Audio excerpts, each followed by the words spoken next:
Good evening, everybody. It is Tuesday, October 4th, 2022. Welcome to the October meeting of the Housing Committee for Manhattan Community Board 11. My name is John Green. I'm the chairperson of the committee. And but before we begin, there's a few ground rules that we have to go through. First, no one may speak until granted the floor.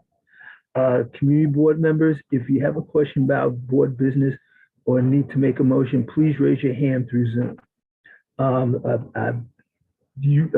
Members of the committee are probably old hands at this, but you know, if you click the participant icon, the thing is you should find the raise hand function at the bottom of the screen here.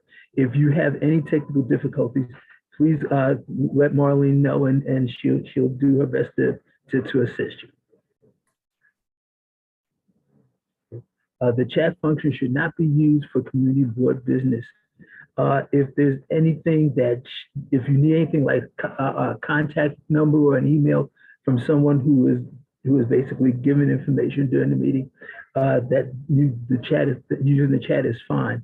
But everything should be on the record for everybody to have access to. Please keep your questions and comments on point and brief, please. And members of the public, if you have a question or comment about subjects on the agenda, please raise your hand through Zoom and wait to be recognized. Okay, I called the meeting to order at 6:39 p.m. If you would, Marlon, please call the roll. Sure. Just correct me if I'm saying your name correctly, because I see that maybe you renamed yourself, Mr. Chowdhury. So is it Juhab? Is it Juhab? Yes, that's correct. Juhab. Okay, thank you. I'll just note this for the next roll call, okay? And you're present for the record? Yes, ma'am. Okay. Diane Collier? Present. Brianna DaCosta? Here. Thank you. Roger Flores? Brandon Gillespie? Here. John Green? Here. Alonzo Johnson? Here. Beverly is excused. Claudia Perez? Present. Dawn Sanders? Present. Anne Marie Vasquez? Present. Candy Vivas Vasquez? Here. And Jason Wu.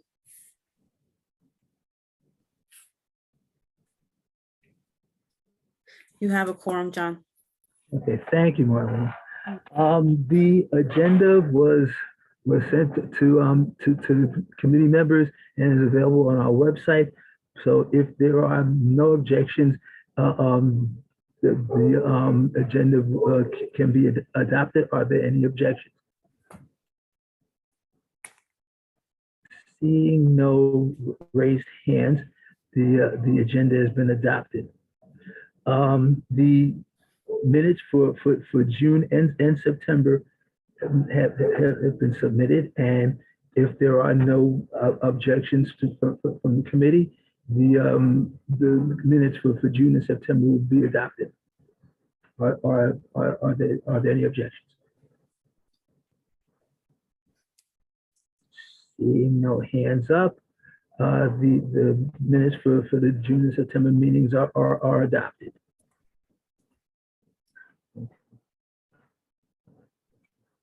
Second here.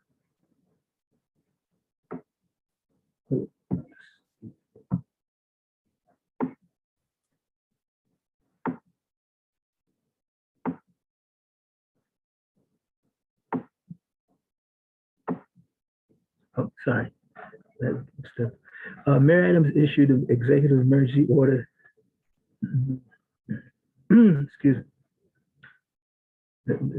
Has extended the executive order extending virtual meetings until October 22nd, 2022. which means if this is true, this is our last Zoom meeting as a committee. We will, all meetings through October 22nd will be meeting remotely. So, so unless there's another extension, by the end of this month, we will be meeting in person, and this committee will meet in person next month.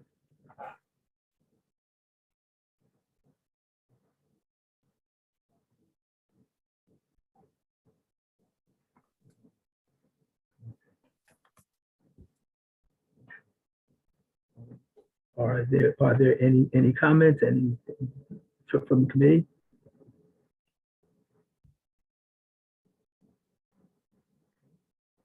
Seeing none. Are there any other announcements that from the committee that you would like to share with us?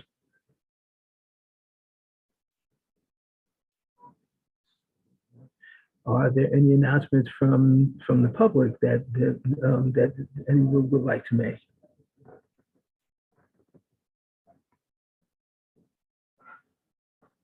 Okay. So that is it for announcements, since there are no others.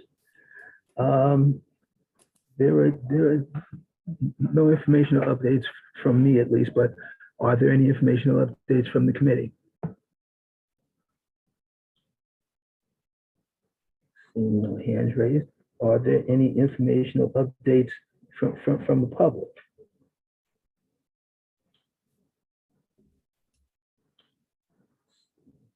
Seeing none from the public either.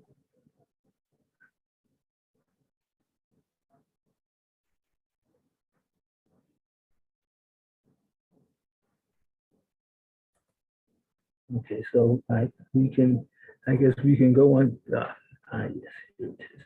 Okay, informational update, Sendero Verde project lease and marketing efforts, outreach and MWBE hiring goals, and ongoing trainings. Are the representatives from Sendero Verde here? Yes, they are. Okay, so whenever you're ready, the floor is yours. Okay, so hello, everyone. My name is Dylan Gibbs. I'm going to pull up the presentation. Can everyone see the presentation? Yes, we can see it. Okay, great. Okay, so as mentioned, we have some representatives here from Sendero Verde Development Project here to provide some leasing updates as well as some MWBE hiring updates in the community. As you all may be familiar with the project, it's located at 60 East 112th Street and 75 East 111th Street. This first phase of the project consists of 2 buildings, which we'll detail a little bit later. On the Zoom call right now, we have some representatives from our development team, including Sabrina Barker and Nicole Zakak from Jonathan Rose Companies. We have Limaris Albors and Gabriela Gonzalez from the Cassia Network. And then from L&M Development Partners, we have my colleague Jessica Yoon and myself. And my name is Dylan Gibbs. So let's get into it. So as mentioned, the development team is made up of 3 organizations. The first is the Cassia Network, which is one of the nation's leading Latino integrated care nonprofits that delivers primary healthcare, behavioral healthcare, and housing. They mainly do work in the Bronx, Manhattan, and Puerto Rico. The second organization is Jonathan Rose Companies.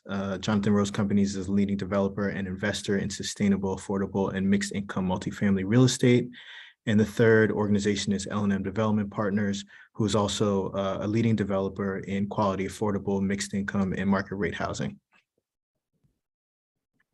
Some of the key government and financing partners in this project include the New York City Housing Development Corporation, the Department of Housing Preservation and Development, NYC Parks, Green Thumb, the New York City Council, NYSERDA, and the New York Department of Environmental Conservation, and Bank of America.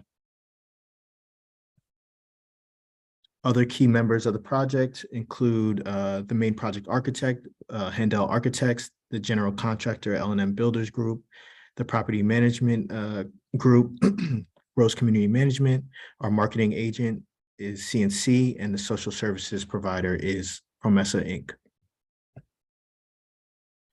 So just in general overview of the project, it's been maybe a few months since we last came back to the community board. So the project is located between Madison Avenue, Park Avenue, and 111th and 112th Streets. This project was originally an RFP to an HPD Sustain NYC request for proposals. So at the heart of this project is a very energy sustainable focus. The basics of the building are the B building is made up of two buildings, one on the north, which is this larger tower on the right-hand side in this photo, is 15 stories, and the shorter tower on the left is 10 stories. Together, there are 361 affordable apartments. There's 11,450 square feet of community gardens, one facing Park Avenue and one facing Madison Avenue. There is a 12,000 square foot space for Union Settlement in the South Tower to the left. There's also a 52,000 square foot space for Harlem Children's Zone, which is in the North Tower on the right-hand side. And then in between both buildings, there's a publicly accessible courtyard. So at the core of this project, really the mission of this project was to create a community of opportunities. And what that means is bringing together all these various aspects that you see on the screen into the project.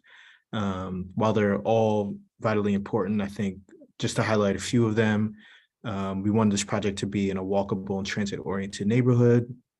We wanted to obviously bring affordable housing, but we also wanted to also work into the project education, healthcare, and social services, as well as create a community where there's recreational opportunities, open space, and have community gardens as well.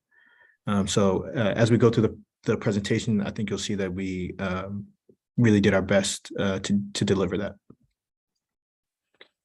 So the first phase of this project, which is currently being leased up, is Building B, which is this portion at the top of the picture and this portion on the bottom. It's made up of although it's titled B building, it's made up of a north building and a south building. And then also we have this publicly accessible courtyard in between. And as you can see, there are green thumb gardens on both sides of the project facing the avenues. And I'll hand it over to my colleague, Nicole, who will go through some of the housing aspects of it. Thank you so much, Dylan. So as Dylan pointed out, we have 361 affordable apartments in Sendero Verde B. And those units are ranged over 7 income tiers, which range from formerly homeless up to 90% of area median income. And within those units, 60% of all units are targeted for households making below 60 at or below 60% area median income. We also have 40% of our total units targeted for households earning at 40% AMI or below. So really focusing on those more deeply affordable income tiers. And rental per month rent ranges depending on the size of your unit. But at the 30% AMI for studios, we have rents as low as $388 a month.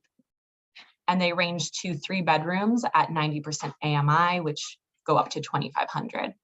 And as you can see from the charts, the unit mix is ranging between studios to 3 bedrooms. And we do have a tier of formerly homeless units. We have 36 of those units. And those residents are being provided supportive services through our partner Promesa, which is a part of the Acacia network, who is also a part of this panel.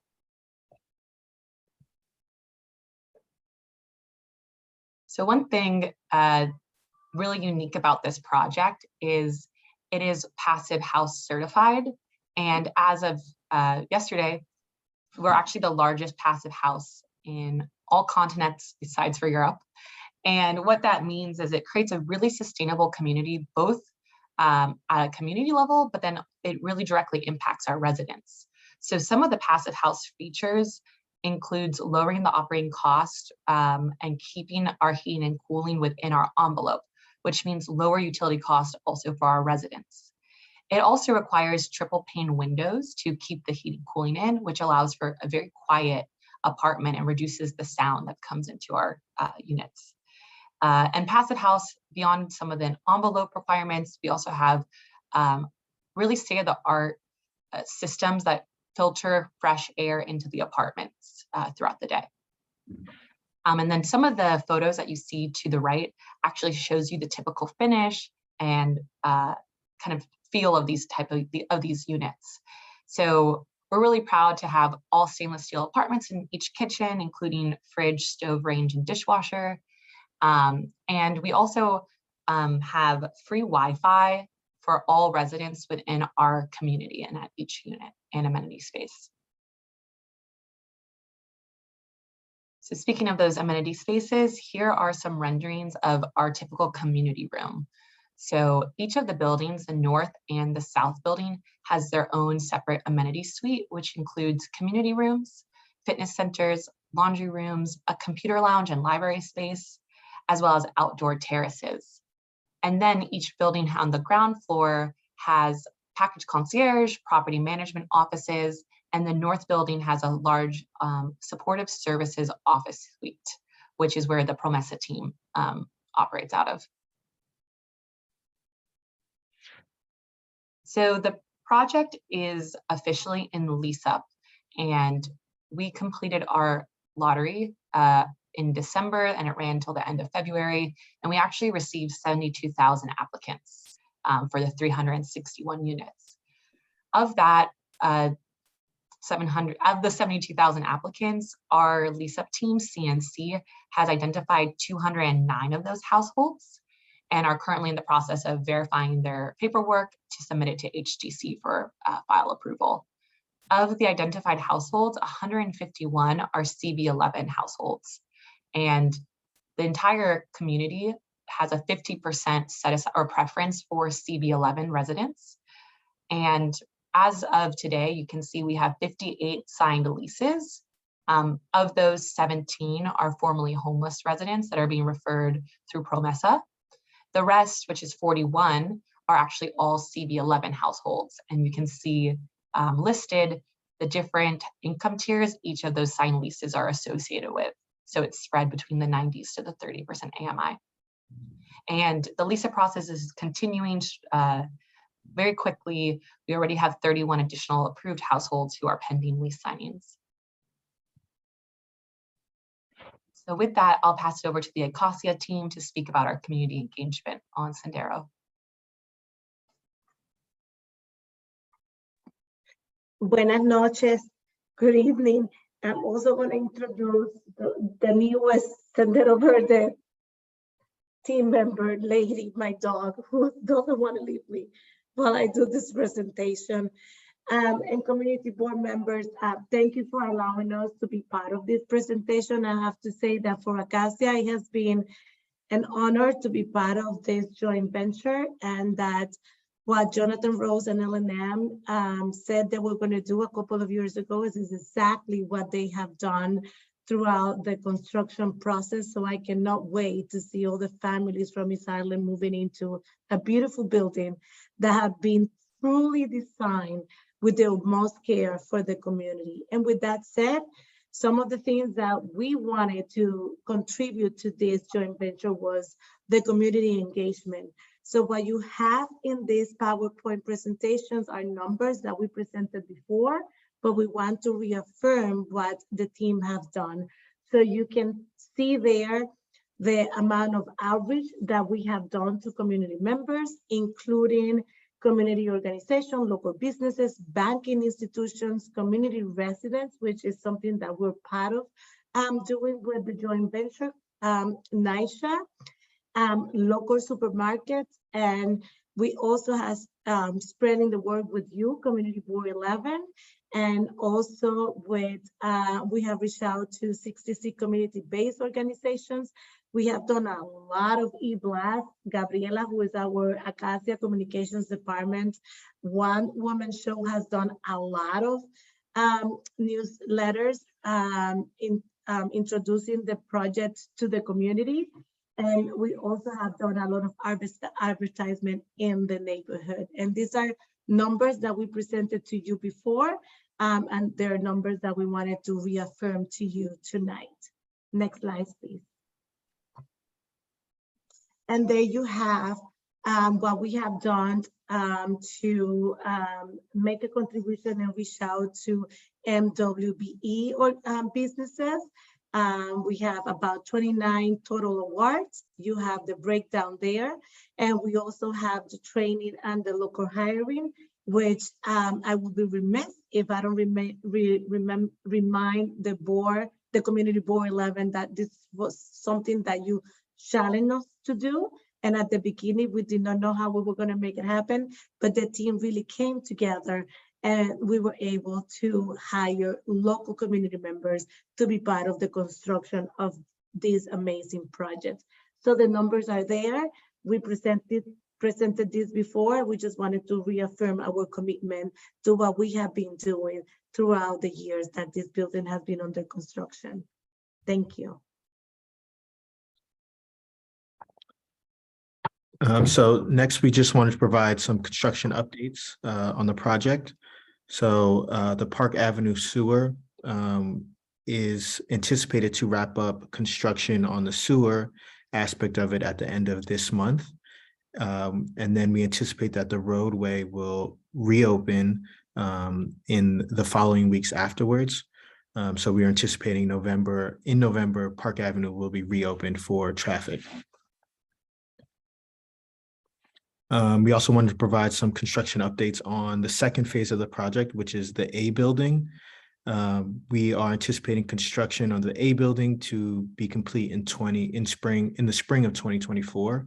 Over the next couple months before the end of the year, we expect that the project will top out, meaning that it will reach the 34th floor, which is the top floor of the building. When the project is all said and done, it will be 348 affordable apartments. It will feature 8,500 square feet of space for Harlem Children's Zone, which will be a continuation of the school facility that's in the first phase. It will also include 2,500 square feet for Acacia Arts. And then there is an additional 11,500 square foot space for a remaining community facility, as well as 6,200 square feet of ground floor retail along Madison Avenue. And then this building will also connect to the publicly accessible courtyard. And then just looking ahead, what's next? So for this fall and winter for 2022, we expect that Sendero B will be fully leased up by the end of this year. And then we expect the Sendero Verde A building to reach its full height, and with construction continuing on until 2024. In the meantime, as mentioned, we will continue to do some community trainings, working with nonprofits. In one of the earlier slides, we have an additional training coming up in November, which we can provide that information to the community board for how community board residents can get in touch with us for that. And that is really what's next. So we just want to say thank you to the community board for allowing us to come present, for your continued support. And we hope that everybody really enjoys this building and the community really gets to celebrate it. So.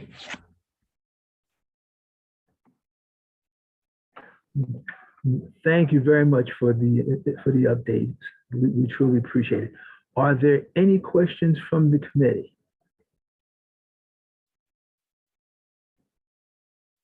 Mr. Chowdhury? Is the application process closed completely, or if somebody wanted, can they still apply? So for the first phase of this project, the application period was during that lottery portion, which ended in February. So unfortunately, it is closed for this portion. But once we get closer to the spring of 2024, when construction is wrapping up on the A building, there'll be a second lottery for that portion of the project. Thank you. Candy? Hi, I have a question. I have a lot of clients that have applied for Sendero Verde. Some of them are pending, but a lot of them have put in and submitted their documents. And I'd just like to know how long DOI is gonna take to complete the process to accept them or not. Because I mean, it's getting everybody with a little anxiety.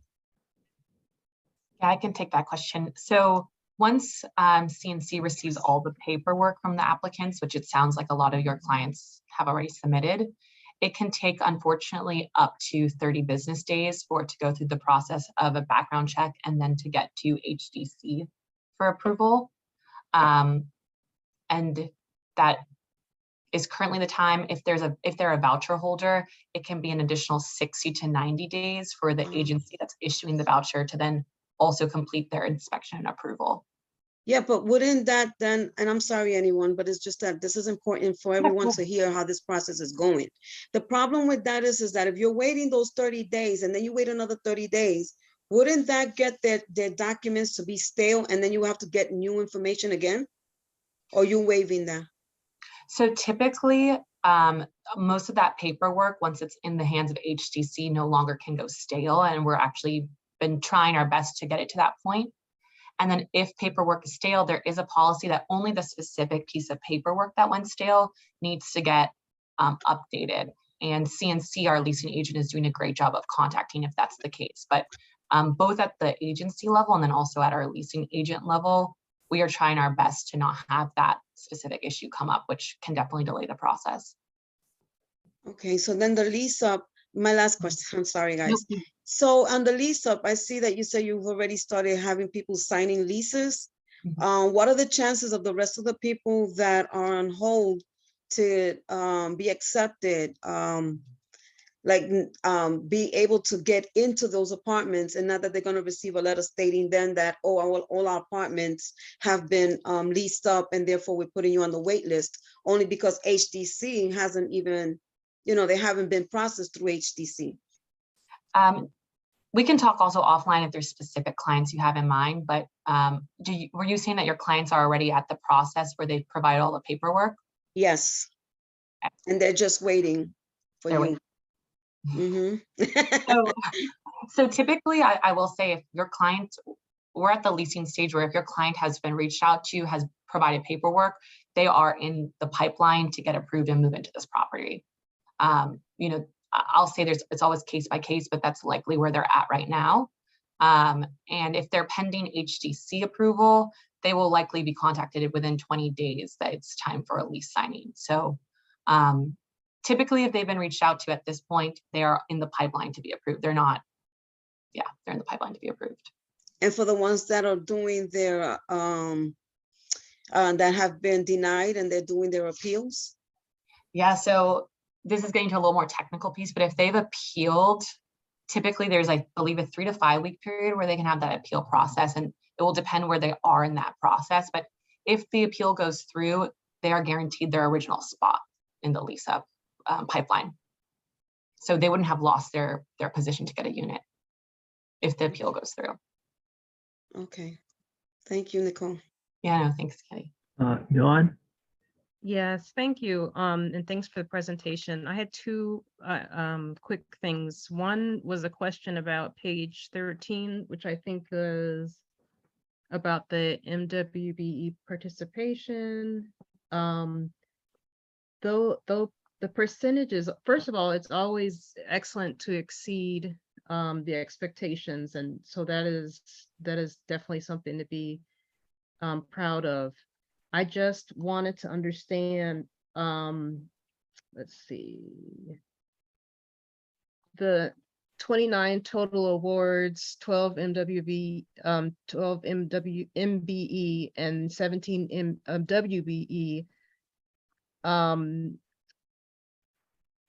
What percent of that is, what percent of the entire project is that? Or you're saying the 53%?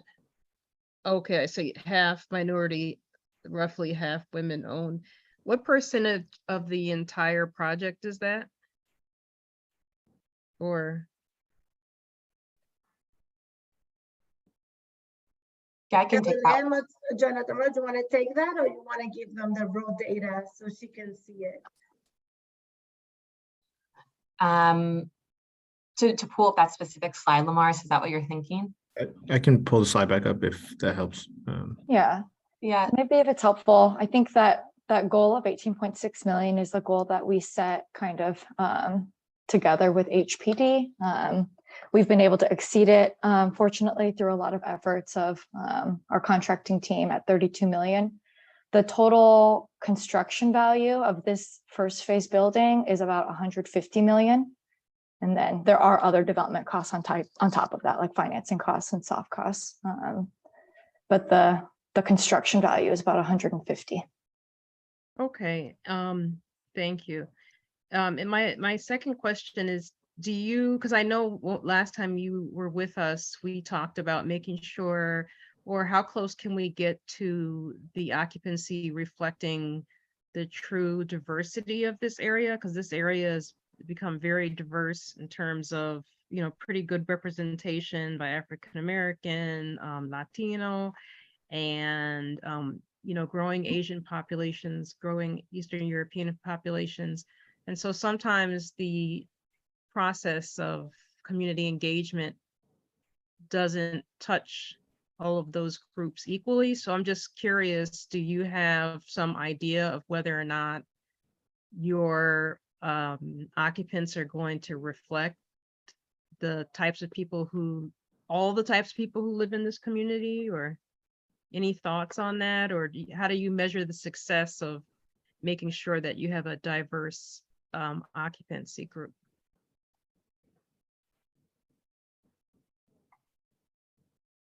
Yeah, that's a very real concern, Donna, and appreciate you bringing it up. As a part of the application process for fair housing policies, we are not provided the information on their ethnic identification. We can get information like their zip code, which is how we're able to meet that 50% CB preference.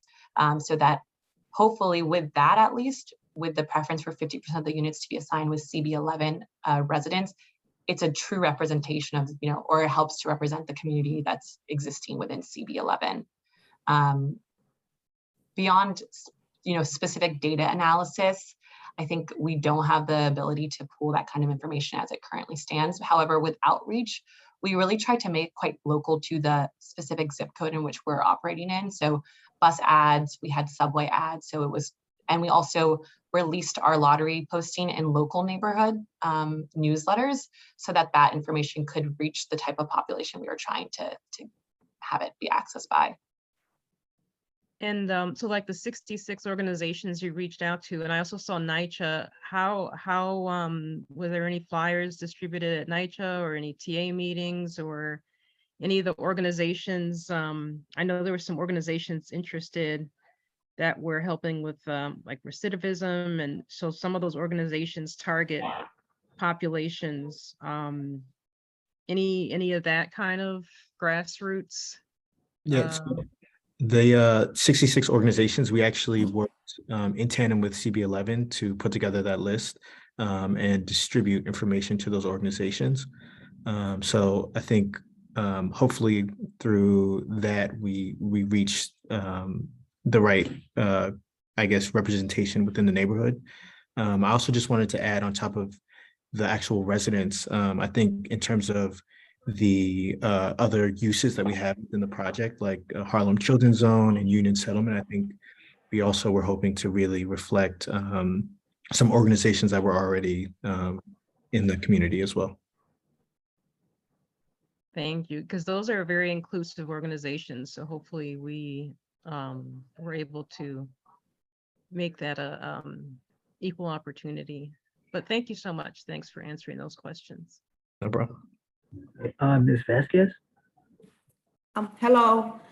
I have two questions. The first one is, for those applicants that have leases already signed, were those applicants from the lottery?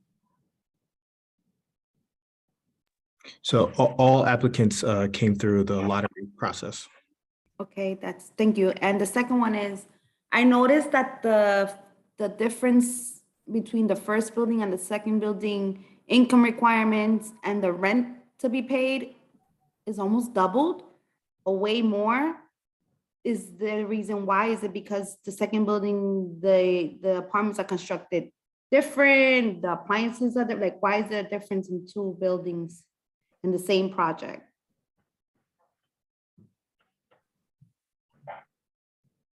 So we can pull up that slide. The income and rent mix that we were showing, that was the range of rents depending on the unit size. So all of the rents in both the north and south building are the exact same. There won't be any difference between them, and they're set by the city income limits. That's weird because Maybe- I saw Oh, for go the first, when the first one was in the lottery, in Housing Connect, I'm always in Housing Connect. Oh. The rent was way low and the income was low. The second one now that I see is way high. It's totally separate. It's not a mix Mhm. in terms of building.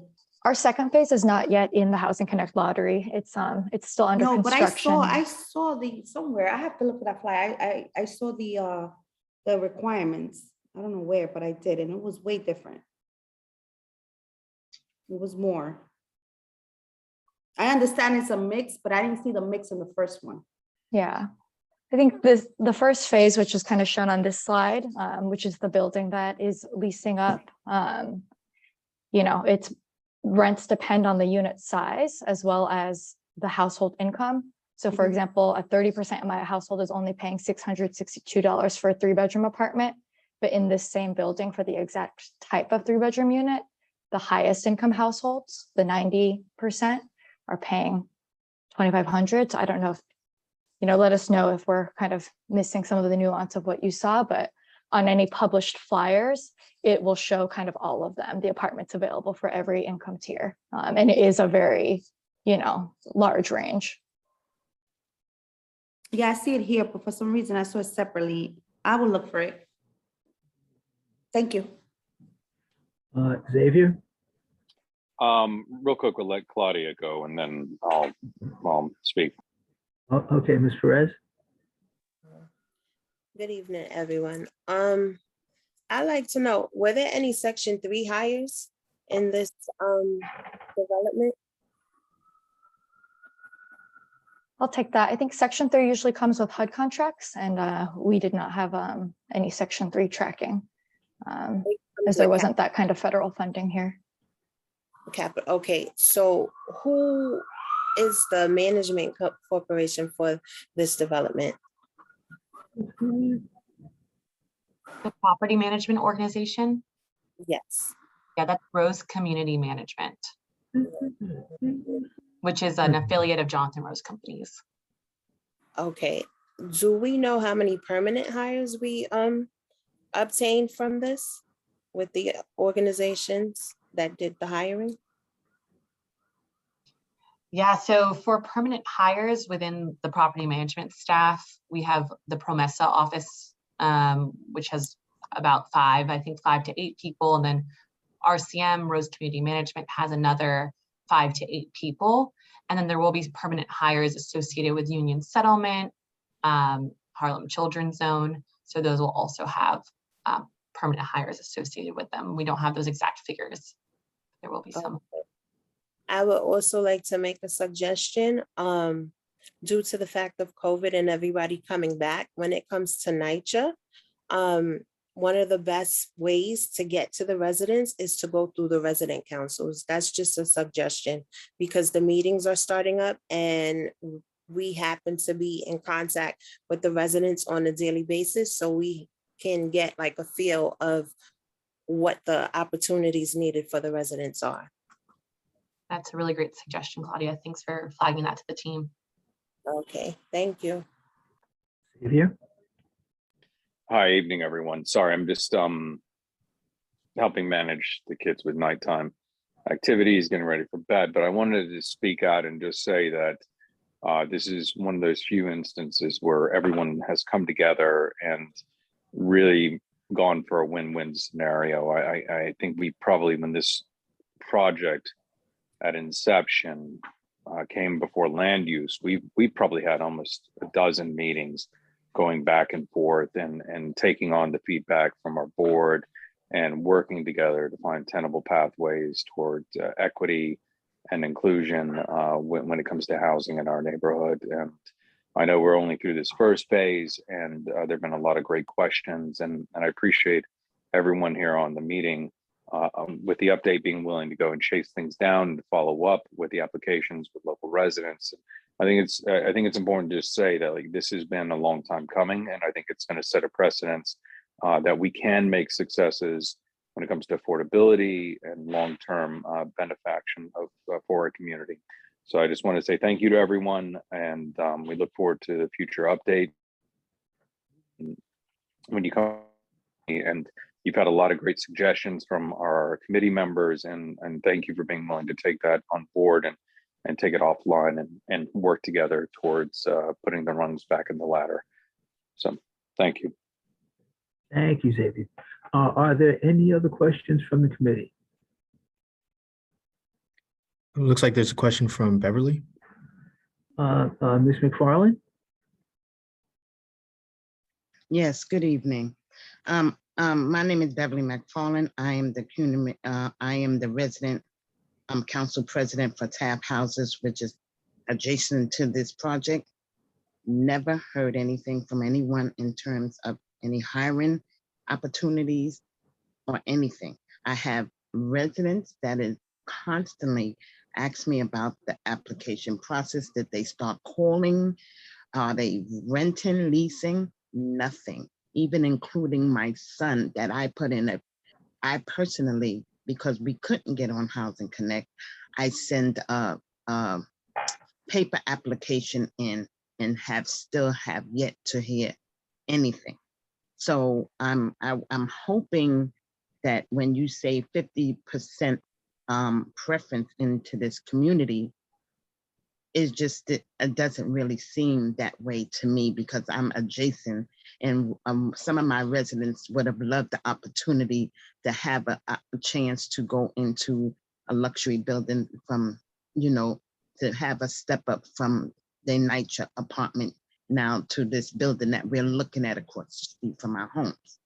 And it's a shame that no one even, you had 66 organizations, but yet no resident council president directly adjacent to this property was even spoken to. Taft also don't have community space for my developments. I have 1,500 units, and I'm hoping that there will be some kind of partnership where we will be able to utilize some of this community space that y'all have in this building, and we develop a relationship that I will be able to have some of my trainings and opportunities for my residents. So can someone, Dawn, I thank you for even bringing up that, because, it is very important that we have a relationship with these property owners or developments or management that, that we can utilize some of these spaces.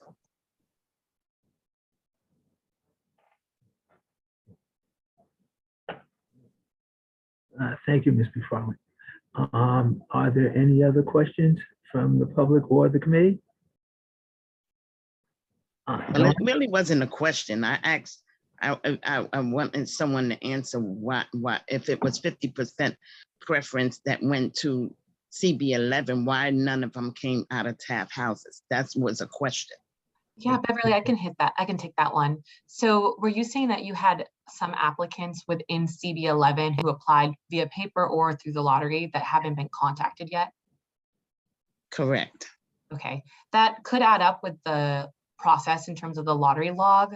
I believe that they're still going through the CB11 preferences as we speak, some of those applicants who are within that log. And no one will be skipped within the CB11 preference until the full 50% has been hit and all the applicants within the log. So it may be just that some of your applicants are in the later phases of the log based on how the lottery played out. So you know, I didn't want it to sound like the leasing process. We've already gone through all of our CB11 preferences. We definitely have not. There are still some in the log. So it could be that they're going to be reached out to shortly. And I guess Okay, it is worth also- just noting still kind of the reality of some of the numbers with 72,000 applications. That is kind of people receiving 72,000 lottery log numbers, and they do get processed in order. While we have that 50% preference for CB11 households, that is, you know, like a 360 unit building. So that is probably 180 some odd households. So it is still a very, you know, I mean, the demand for affordable housing is just tremendous. And And that was just want to another, bring up that reality. and that was also, will y'all be willing to work with me in reference to being able to utilize some of your community space and gardens for Taft residents and also employment opportunities? Yeah, that would be something that would be great to follow up on offline. I mean, we have a lot of partners in the building that I think some of their mission is, you know, and elsewhere in the city, I think Union Settlement is typically, I think, primarily serving a lot of NYCHA households. And so that would be something we would love to help make an introduction to. Yeah, and but maybe we'll send directly across the street, Taft. Yeah, exactly. Mhm. I think they're hoping, you know, that a lot of their free breakfast and lunch programs can really serve local residents, like within blocks. And after this meeting, maybe we'll send the November 14th OSHA training date that we're trying to sponsor. I know would be that great. the organization we work with typically flyers, and we can try to make sure that you're included in that to have some of your I would appreciate that. neighbors sign up. And my last question, and you said you had 72,000 applicants. And if you have 72 applicants, why would you have an open process in 2024? Why wouldn't you take off of this from the 72,000 applicants list instead of starting the process back over in 2024? That is a great question. And I think one we just need to talk to HPD and HCC about technically. I think the way the housing agencies look at this is, for us, it's Sendero Verde phase 1 and 2, but for them, it's kind of 2 projects, 2 lotteries, because they kind of funded it at 2 different times. So hopefully we can have an answer on what really the parameters or restrictions on what we're allowed to do are. You know, Okay, whether well, the wait list from the first phase gets rolled over or not. And I don't know if part of that is them just wanting to make sure new people also have a chance to apply who didn't hear about it the first time or what, but we can definitely ask them. Well, I don't think it would be fair to start all over when 72,000 people were waiting already. But thank you for your, answers. Thank you, Ms. McFarland.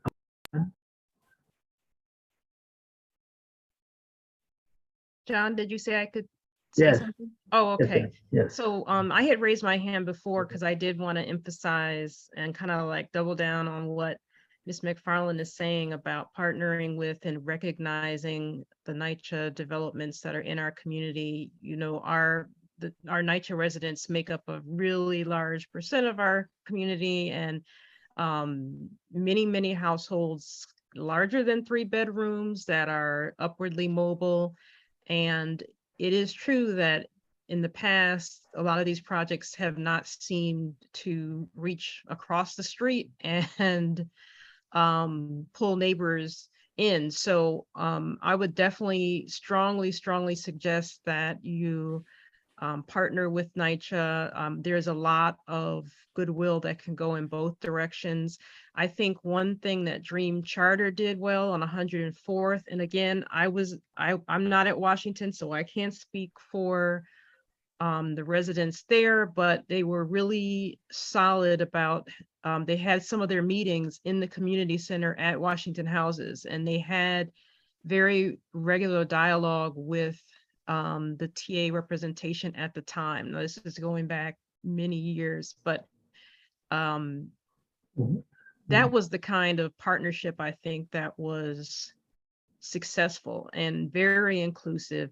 And, just not speaking on just the NYCHA developments in East Harlem, but across the 5 boroughs, a lot of NYCHA developments have had to give up their community space, give up their open space, to partner with other organizations to make room for infill, and it is kind of a shame because then those spaces don't communicate with and have relationships with their neighbors. And I hate to see that happening across the city, especially like in Coney Island and Far Rockaway. And I just hope we can be a good model for recognizing and acknowledging that our neighbors are NYCHA developments and that we want to see them succeed. We want to be good neighbors to them, and we want to acknowledge that they are there. So I'm just throwing that in as just like one more comment about NYCHA. And Ms. Perez will have to tell you more about Washington Houses, I think.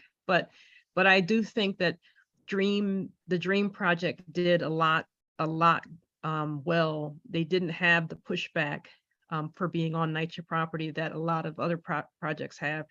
And we should continue to use that as, I think L&M, actually, I'm not sure if L&M was involved in that, but I think we should continue to use those models and use your models. Everything that's working, we should continue with that. Thanks. Thank you, Don. Ms. Vasquez? Yeah, You're muted. sorry about that. Beverly came up with a good question regarding why open up the housing application for the second building when you have so many that apply for the first. And yes, to give others that didn't apply the first time a chance. I agree with that. But are you going to also include the other ones that apply for the first time with this second lottery? Or it's just, that's it, it's over with, and now you're going to a new pool? We don't know. I think we'll have to ask HPD, who runs the Citywide Affordable Housing Lottery, on if they're treated as two separate or if they're connected in any way. Because I do agree, new people should apply, those that didn't have a chance the first time, but also giving the first one a second chance. Yeah, no, it's a great question that we will definitely ask the housing agencies about. Right, and with what Dawn just said regarding working with the neighbors, and that Dream, they did a good job in terms of getting applicants from and working with the Washington Houses. It'll be great that things like that will continue, but I don't see it happening. I don't see it happening. It's gonna continue. So something has to be done. And Anne-Marie is right, because Washington Houses looked at block and lot participation, and you might have to drill down to block and lot participation to really get a snapshot of the community and not just the entire district. Thank you. Thank you. Ms. Perez? Yeah, I just wanted to chime in. The reason why Dream worked is because we were included in every aspect. At that point, I was a resident. Now I'm the president. So that's why I was asking that I asked. And I just wanted to say, between Dream and Union Settlement, those are the two facilities that we have on premises. And one of the reasons why we work so well together is because they're inclusive to us. Like, even with the project at Dream, 5 apartments were dedicated to Washington Houses residents specifically. So to date, we do have 5, we have more than 5 people from the development living there.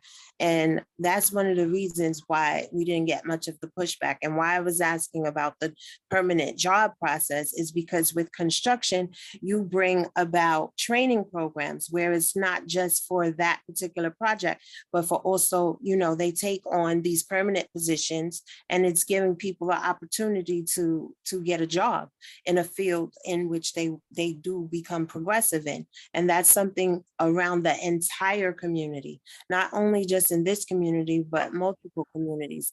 But for this particular community, CB11, we are one of the most congested places of public housing. You have over 32 developments right here within the vicinity on your own. So it's very important to be inclusive, to also include NYCHA, because we lose a lot of these opportunities by not sharing the information in the right places.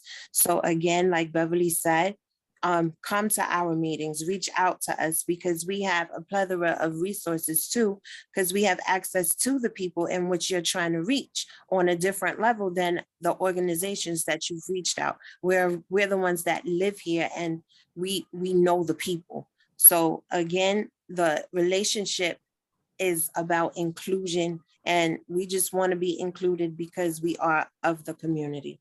Thank you. Thank you, Ms. Perez. Xavier? Hi, I just wanted to kind of summarize and say thank you again, everyone. This has been a long time coming. Just remind everyone, I mean, you can look back in our minutes going many, many years back, and this has been an arduous process. It's overwhelming given the sheer amount of applications, and I think the team that's presented here tonight will take everything the committee's recommended on board. Claudia, Beverly, please pop your information in the chat. It could even mean well that we can get connected for the next CCOP meeting. And again, thank you, Candy, and everyone, Dawn, who mentioned your comments and whatnot.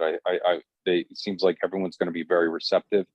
And I just, again, want to say, like, this is one of these few moments very similar to what we had with Costco and the advocacy. I think we have people who are really trying to work within the confines and structures, and hopefully they'll be able to circle back with answers to some of those questions that relate back to the agencies and what their requirements are. And I think we just continue, once we have that information, advocating on ways to, if we see there's an issue that within the agency that we can advise for future projects, if there is something that deviates from what our desires are. So that's really it. I just want to say thank you. And again, great conversation. Thank you for being with us in the space. John, I'll hand it back to you because I know you guys have a very chock-a-block full meeting. Thank you, Xavier. Ms. McFarland? Yeah, I just wanted to let you guys know that I put my information in the chat, and I pray that someone can reach out to me to have, extensive conversations. Thank you, Ms. McFarland. Thank you, Beverly and Claudia. We have both your contact information. And if there's no other questions, ladies and gentlemen, we thank you for your update. We definitely appreciate it. Thank you. Okay. Next, my favorite thing. Review budget requests and make recommendations for additions and removals. Okay. So, as most of you know, the thing is we have to make requests and submit it to the city council within the next month, and we have to take a look at requests from last year and see what's been funded and what are the recommendations, what should be kept and what should be removed. So thank you, Marlene. Okay.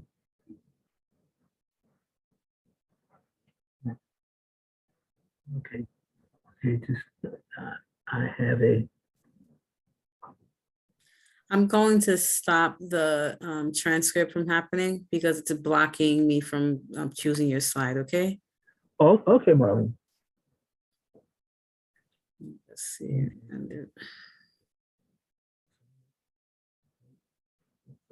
So you're ready to just go through the list, Marlene? Just give me a second, John. Sure.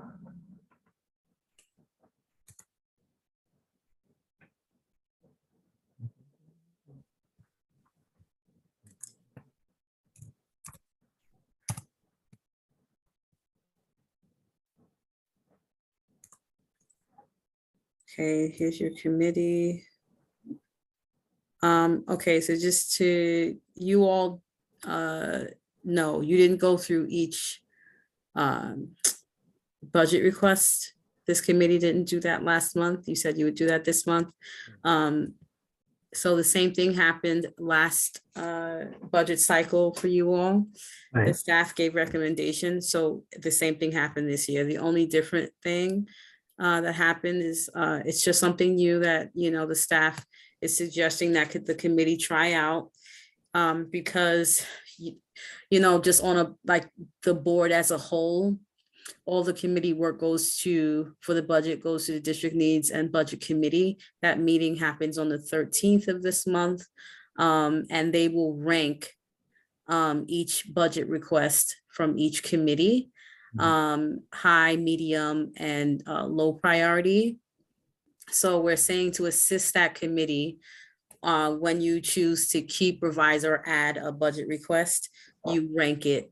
And just remember that each community board across New York City can give 40 capital requests and up to 25 expense requests, okay? So just because you rank it high here, doesn't mean the district needs committee will rank it high. So when you all are ready, you can go ahead and do this budget request by budget request, okay? Okay. Okay, first we have expand loan programs to rehabilitate multiple dwelling buildings. The reason, expand the home repair and preservation financing multifamily housing rehabilitation loan program in East Harlem. The expansion of HRP will incentivize necessary building improvements while preserving and creating additional affordable housing units. Okay, this goes to HPD. Says OMB supports the agency's positions as follows. The agency will try to accommodate the issue within existing resources. This request will be accommodated in part. Okay, the staff recommends that we keep it, and I agree. If in part does not mean that they put in a whole lot, put a whole lot of money into it. So I think I agree it should stay. And are there any other opinions from the committee? Can we make this a high priority, or do we have to do that? Are they suggesting we do that? Right, like I mentioned before, Dawn, you all as a committee can choose to rank this high. When it gets to district needs, the district needs committee will give the final ranking for priority. But you could let the district needs committee know from this grid that, you know, the housing committee would like to rank budget request tracking code high, right? Just so you give them some assistance when they're doing this. Does everyone on the committee think that this should be considered a high priority request? I'm sorry, I think I'm looking at the same thing. I think the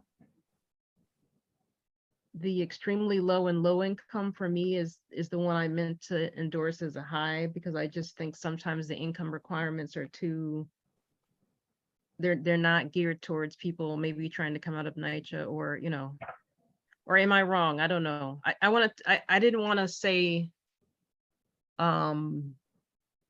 yay or nay. I just wanted to really push the affordability aspect, like truly affordable housing. So I don't know if we can make more than, can we make more than one thing a high priority, or? Yes, you can. So you're going to go over every single tracking code that's coming out of this committee, every single budget request. You're going line by line right now. And I think you're on line number 4. So when you guys get there, you can also rank that. But right now you're on line number 3 on this Excel sheet. Okay, I'm with you back again. Okay. So you all have decided to take the recommendation of the staff and keep it, right? So I've put it as keep, and you all will let me know how you would like to rank it. Okay. Okay.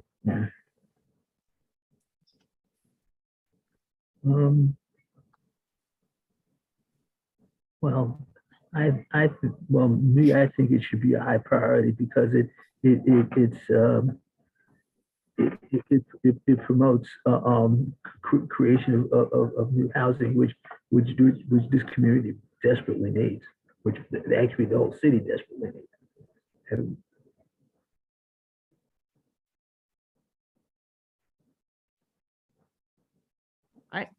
I definitely agree. I guess since I'm kind of new to the committee, just in terms of knowing, I know this has been on here for a number of years, but I do have some concern about housing that doesn't come with support services, and it seems like we get a lot of that. Well, no, we have some good programs, I think, in East Harlem, but I don't know if they should have more special needs housing without special needs programming available. I'm not sure. Because this talks about developmentally disabled, which we know we need more housing for, but also mental illness, and also homeless veterans, and also formerly homeless. That's like a pretty big, that's a big group. okay, Alonzo. Yes, it looks like this. Yeah, I agree that this should be a high priority, but it looks like the one below it includes a little bit more. Again, from my perspective, yeah, we want to increase the level of affordable housing across the board, but we want to maintain not just low income housing, but people who are in the mid range of housing as well. I mean, affordable means affordable for everyone, not just people who are in the low income bracket, the brackets of the neighborhood. Again, I'm just trying to be inclusive here. So does 3 and 4 encompass the same thing? So what you all can do, because you guys keep jumping between 3 and 4, but you haven't gotten to 4 yet.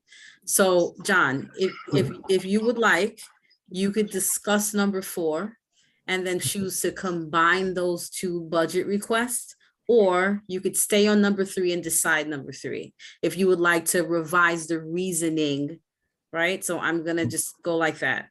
So Okay. I boxed it. If you would like to revise the reasoning for this budget request, you can do that. Okay, but 1 second, Marlene, I have a hand raised here. No problem. Candy? Yes, I'm gonna support most of all the stuff that we have put in as a priority, but I also want to make sure that we include that as of late, we've been facing a lot of seniors that are homeless, seniors. And we need, and they're not even making, not even 9,000 a year, or sometimes just at that much.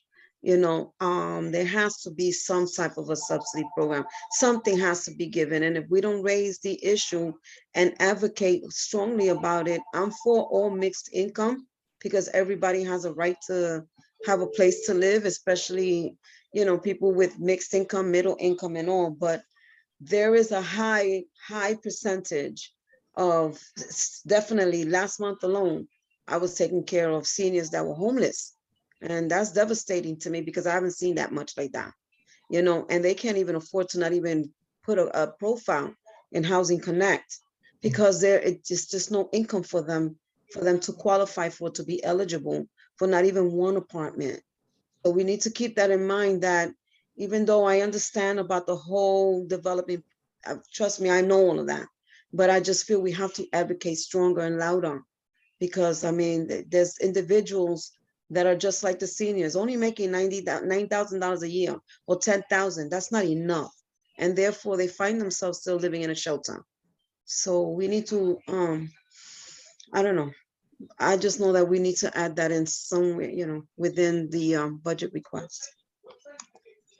So thank you. Thank you, Candy. Okay, now my question to the committee is,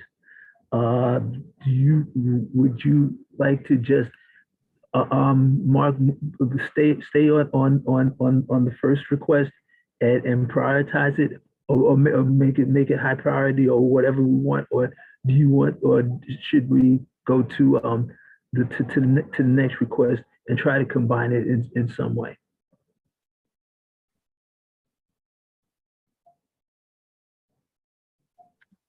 because since there are a couple of people that brought up both requests.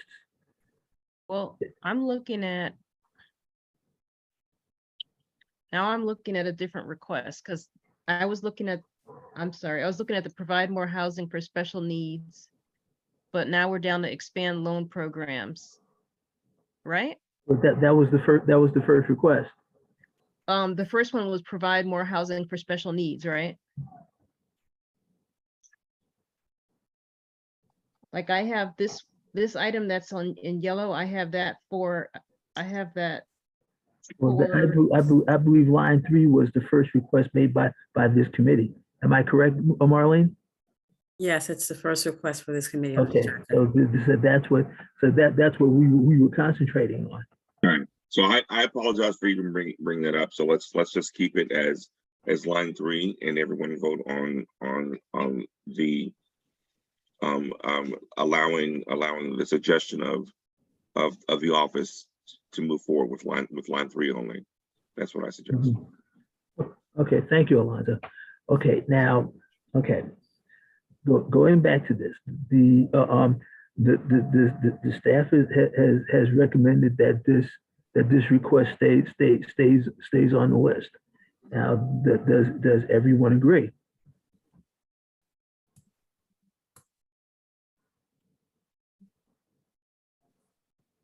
Okay, by your silence, I'm guessing the answer is yes. Yes.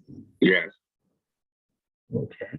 Now what we have to determine whether this should be a high priority or low priority request, because that has to be answered but before it goes to the budget and district needs committee. And this has to be done now because their meeting is next week, as Marlene explained. Well, I would say anything dealing with affordable housing, especially for some of our lower income individuals, is a high priority. So I would say high priority. I'll agree with that. Is there anyone that disagrees with that premise? I don't disagree. I just wanted to clarify. I was looking at the items I think I was looking at land use under committee. I think I was on the wrong tab. Do we overlap with land use? No, actually the thing is that this is the complete list, and Marlene is just concentrating on the request that this committee made. So basically the first request was line, but for this committee was line 3.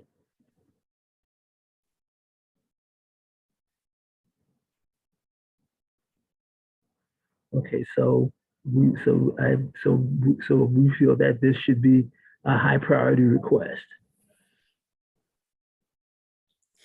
John, may I go ahead and highlight that? Sure. Okay. When you all are ready, you can move on to line 4 when you're ready. Okay. Okay. Now, Marlene, could you do me a favor? Could you increase the font on this, because I cannot see this to read it at all. Right, I'll increase it some more. It's increased, but I'll go ahead and increase it some more. Do you need it more to be bigger than that? Yes, ma'am. Because unless my bigger than that. Just a second. Just 1 second. Now this is good. Okay. Other affordable housing programs requests. Provide 100% funding to the remaining TIL buildings located in the East Harlem community pertaining to the existing tenants and potential homeowners of less than 80% of AMI. This will ensure that these renters become shareholders under the HDFC program. That request goes to HPD. OMB supports the agency's position as follows. More information is needed from the community board before making a funding decision. The community board should contact the agency. Okay? The community board should contact the reportable agency regarding this request. Okay. Now the staff recommendation. Okay. We didn't have one for this one, so you all can go ahead and deliberate as a committee. Okay. Now, no, actually. I'll scroll back to the left if you need to see Okay. it. Now, some of you were not on the committee when the former chair of this committee spoke before us in June, and like it's a thing where TIL was a program that HPD started many years ago, and it was basically discontinued more than a decade ago. And you know, like the people who lived in these buildings were promised that they would be given new apartments for a small amount of money, and they would become homeowners. And for many people in New York City, and two buildings here, particularly in this district, that never materialized. Now there is a movement trying to restore TIL, and because a lot of people feel that many officials feel that these residents were promised this, and HPD should keep their promise. That's basically it in a nutshell. If you have, so it's a request that we put out there because like I said, they were promised to be, they were given them, they were promised that they would become homeowners, and it still has not happened. And for all intents and purposes, HPD has basically really turned its back on the program itself. I just raised my hand to agree. And I know that if Ms. Pabon was on the line, she would also be giving us a lot of ammunition to do this, right? Very true. So just to be clear, you all are keeping it. Your recommendation is to keep, right? And is that yes? That plus the fact that plus the fact I believe there was a letter of support to put funding back into TIL. I believe that, I think that letter of support was written, if memory serves me correctly. Yes, during your last session, yes. Okay. Thank you, Marvin. So I think it should be kept. You have a hand raised, John, just so you know. Diane Collier has her hand raised. Okay, yes, Diane. So yes, John, this particular item should be kept. This is something that the board had been talking about for years, to start also talking about generational wealth. And the way you build that obviously is through home ownership. And so therefore we do need to advocate for those who want to take to that next step. And this particular program was a way to get them to that next step. And I think whether they call it the TIL, whether they call it whatever, you know, they've come back with so many reiterations of it. We need to keep it in there that yes, this community also is thinking about reducing that inequity in wealth. And then we start with home ownership and low, what we call affordable home ownership. Thank you, Diane. I agree. It's that's why we wrote it to have a letter of support written to have it restored, and so I agree with it should be kept. Priority, I can't say until we go through the others, but it should remain on this, on our district needs. Okay, we can come back. Thank you, Diane. Okay. Now.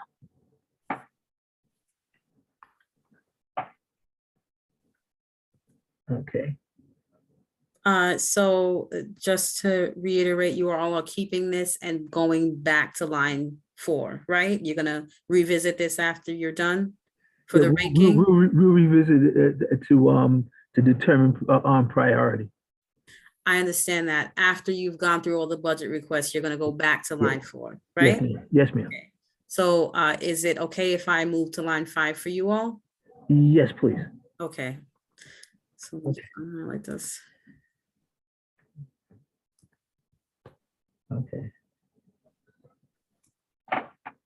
Okay. Provide or enhance rental subsidies programs. Increase funding for subsidies that help eligible low-income families to rent decent, safe, and affordable housing in Community District 11. That's a request for HPD.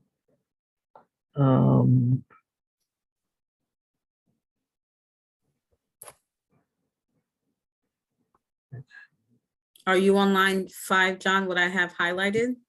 Well, actually, I'm sorry, that was, this is line 5. Yeah, what I have highlighted. Okay. Mhm. I read the wrong line. I apologize. Provide, this is line 5. Provide, expand, or enhance homeless prevention programs, anti-eviction legal services. Increase funding for cash assistance, rental assistance, eviction prevention programs, and preemptive legal services for tenants at risk of eviction.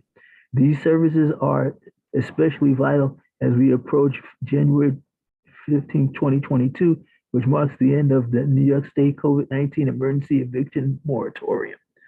Now, this is a request that goes to HRA. Citywide program funds will be maintained in fiscal year 2023. Use the agency's application RFP procedure. The funding decision for this request follows a different budget process, RFP local level decision. The staff recommendation is that this item be removed. Okay, it's a okay now that, and I understand because it's actually because the moratorium has been removed anyway. So the moratorium is over anyway. So it's basically something that at least in my opinion doesn't need to be funded. Anybody have any dissenting views?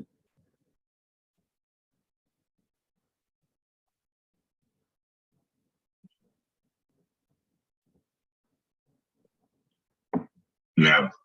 Okay. So John, I think, Yes, Diane. I think let's remove it because they say they have the funding until the end of fiscal year 2023. I think you may have to take up the fight again come next year. So remove it, but just be prepared to fight for this again. Yeah, we're probably gonna have to fight it again next year.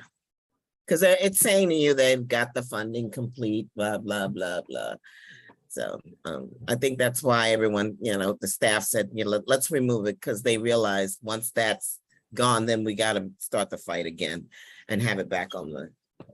Okay. I'm fine with removing it. Okay. Thank you, Diane. Okay. So is that the consensus of the committee that this request be removed? This is Dawn. I also think, didn't the legislation pass that everybody can have a lawyer? And there's all these steps now, even for NYCHA evictions, there's these additional steps. I think that's been in place for a while, if memory serves me correctly. Yeah, so that was the big, I thought that was the big investment that was made along with these other programs. Okay. Right to counsel, is it? Right. Yeah. Oh. So the thing is that this really can be removed. But as Diane said, the thing is just be prepared to do this again next year. Definitely. If anything happens. Mm-hmm. Okay, so we'll follow the staff's recommendation it could be removed from the list. Okay. Next. Okay, so you guys are gonna go to line 6 now. Is that fine for me to move on to line 6, John? Yeah, that'll be fine. Okay, line 6. Provide or enhance rental subsidies programs. Increase funding for subsidies that help eligible low-income families to rent decent, safe, and affordable. This is the one that I read before. Okay, goes to HPD. Let's see what. Okay, let's see. OMB supports the agency's position as follows. Approval of this request depends on sufficient federal or state funds. This request cannot be funded at this time. Okay. This is another one we left up to you all to rank and decide whether you keep adding or revising it. Okay. I'll go back to the left in case anybody wants to read Okay. it. Okay. Thanks. Now this is a problem because they're saying that they can't fund it, and that because it all depends on what they get from Albany or Washington. And I'm quite sure they're going to say the same thing again if we leave it on the list, because they're not asking for additional data. They're not asking for anything. They're just saying they can't fund it.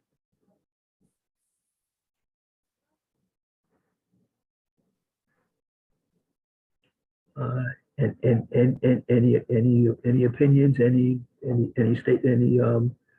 remarks from anyone on the committee? I have a question, and maybe Yes, Alonzo. I'm sorry, I think Don was speaking. Okay, Don. no, and maybe you all have the answer to this, but I do believe that last year, or at the beginning of this year, more than 1,000 vouchers went out for people to find like mixed scatter site housing, because I know Hope Community had a big contract. So is there not already like an enhanced subsidy program that captured a number of people who were otherwise going to be homeless? Or because we could say that we understand that there was a subsidy program that would cover approximately 1,000 families, but we need to continue that program, or we need to widen that program, or because there was substantial money that went into that voucher program, I think, but someone else will have to kind of confirm that. Right. Thank you, Don. Candy. Yeah, okay, so here's the thing. There's two things. We're asking this for HPD from the city, right? Yeah. Okay, all right, because I read this morning, and I mean, it was super early. So I have to go back to that, and I can share this. But HUD, from what I read, HUD is releasing about over 19,000 Section 8 vouchers.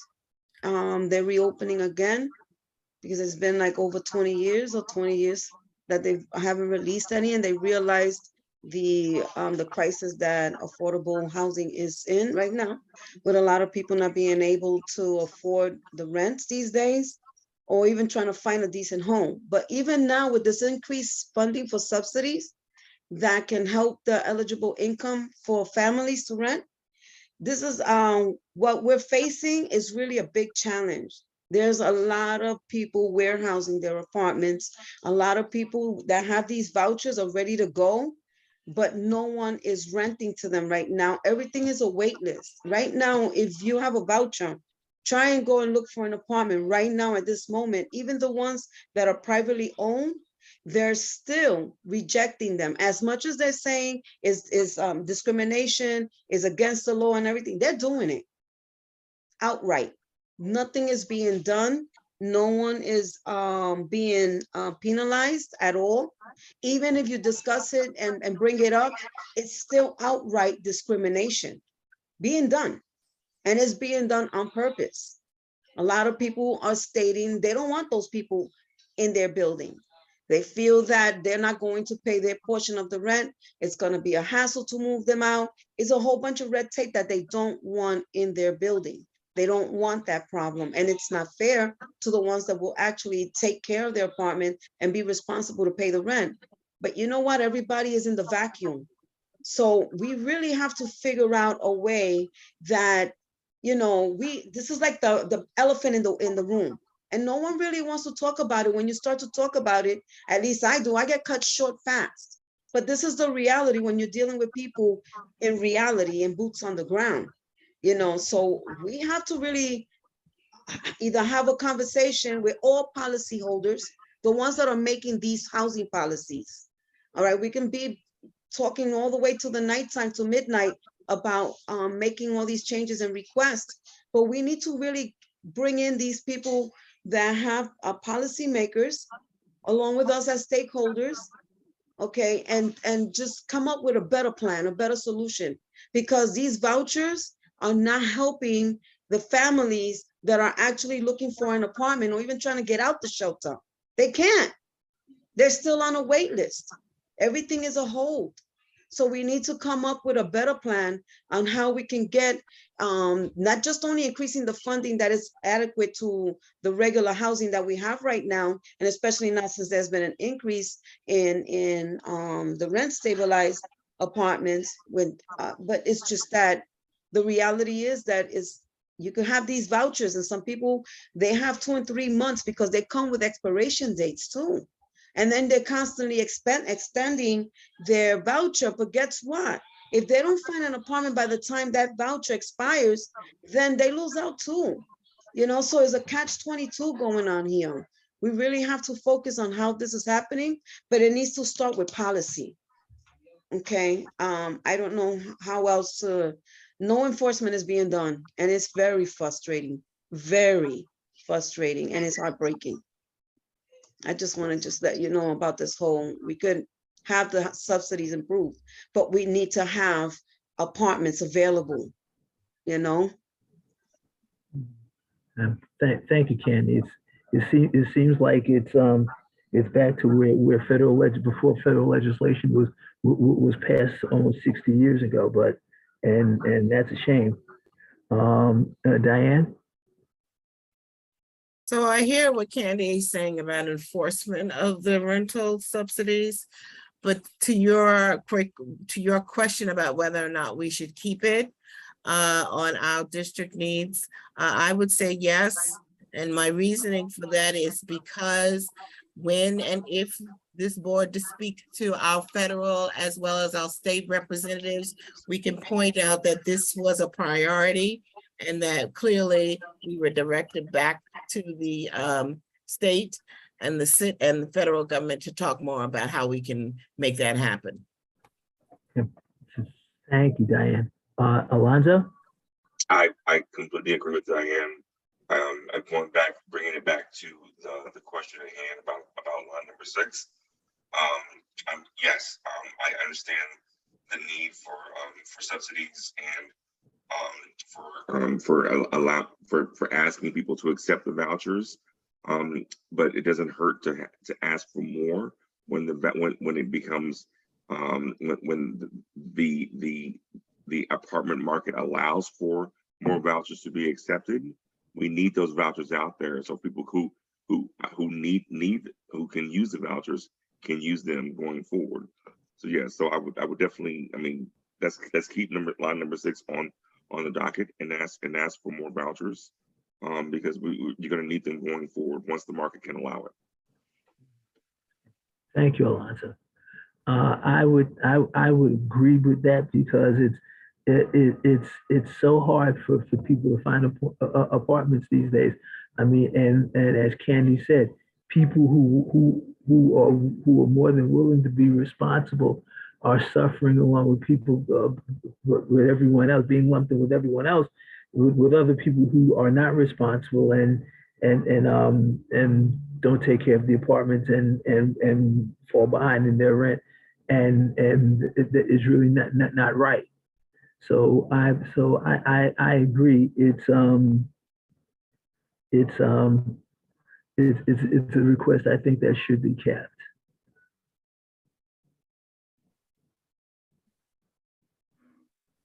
And personally, I think that with this one, especially with apartments being hard to find, the thing is, I feel this should be a high priority now.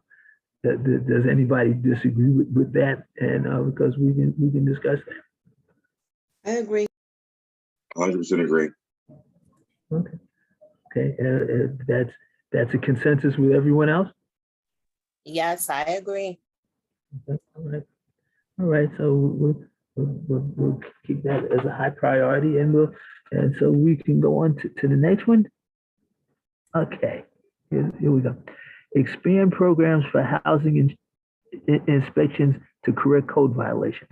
Increase funding to specified enforcement programs such as the alternative enforcement program, the program prevention program, okay, underlying conditions program, and the anti-harassment unit, and inspections to correct code violations. That's a request that goes to HPD. The agency will try to accommodate this issue within existing resources.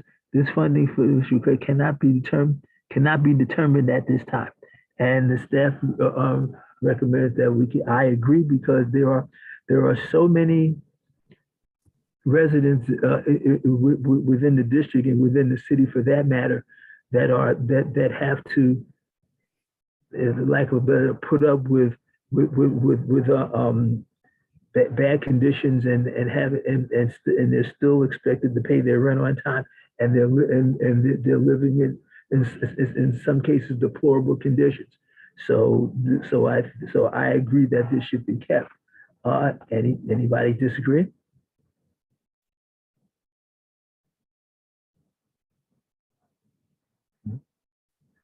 Now, Can we please scroll back to the description? I'm sorry. Sorry? Thank you. Thank you, Melanie.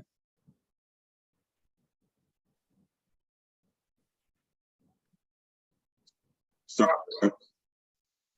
I'm sorry, John. I just wanted to read the description again. Please continue. Okay. No problem. Now the okay, now this is a high priority, and I understand that there are some things where we may have to ask questions from the government in Albany and Washington, I still feel it should be left on our list of requests, and try to contact our elected officials in Albany and Washington to gauge how they feel about this, and what if there's anything that they can do to get funding for it from their sources.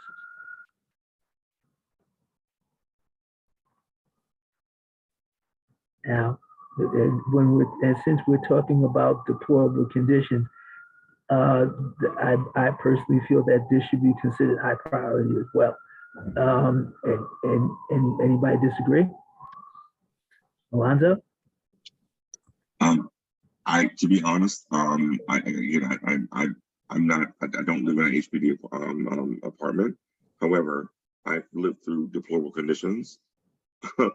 The main reason why I'm on this committee. So I would agree that this should be a high priority. No one should be living in situations where they are beneath the living condition. So so if across the board, everyone should have comparable housing, and yes, let's make this a high priority. Thank you, Alonzo. Dawn, did you want to say something? I was just trying to follow along, and I see that this was number 7, which was the expand programs for housing inspections. Yeah. I'm definitely on board with that.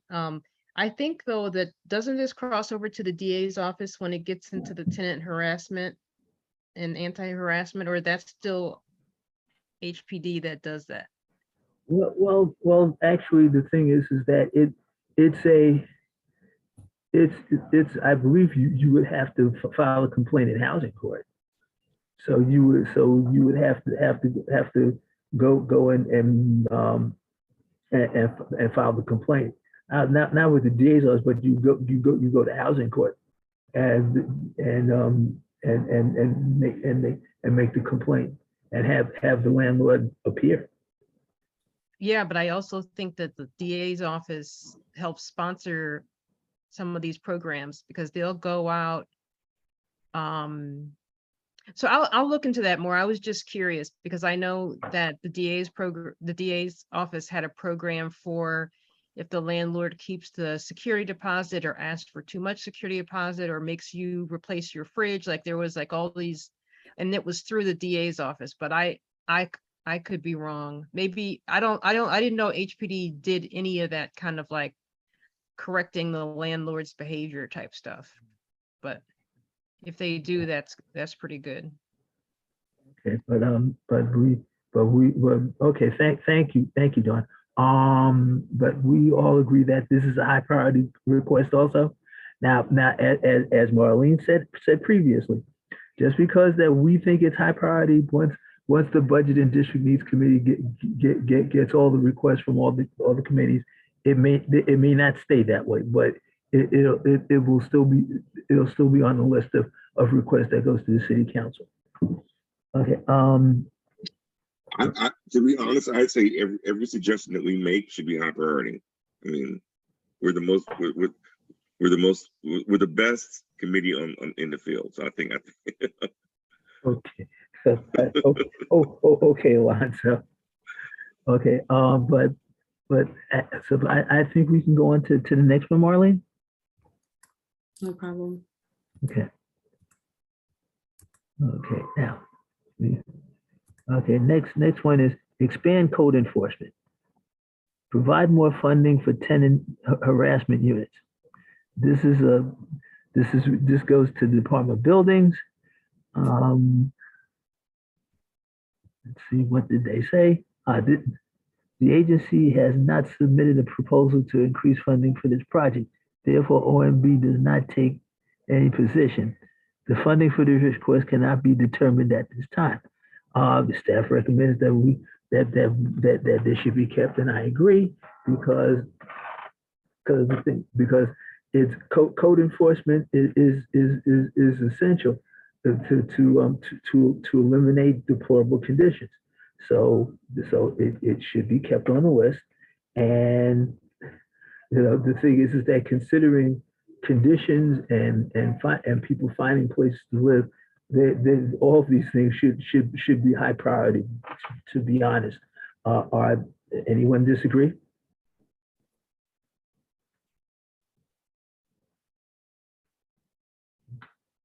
I have a question, John. Yes, ma'am. This is Diane.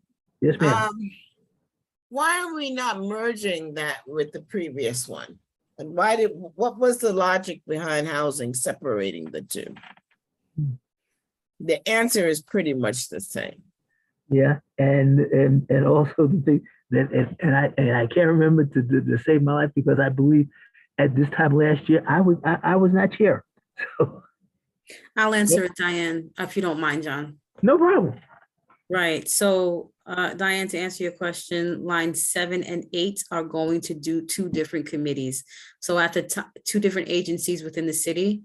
So at the time, this committee wanted HPD to also deal with tenants harassment and buildings because they are departments within both agencies.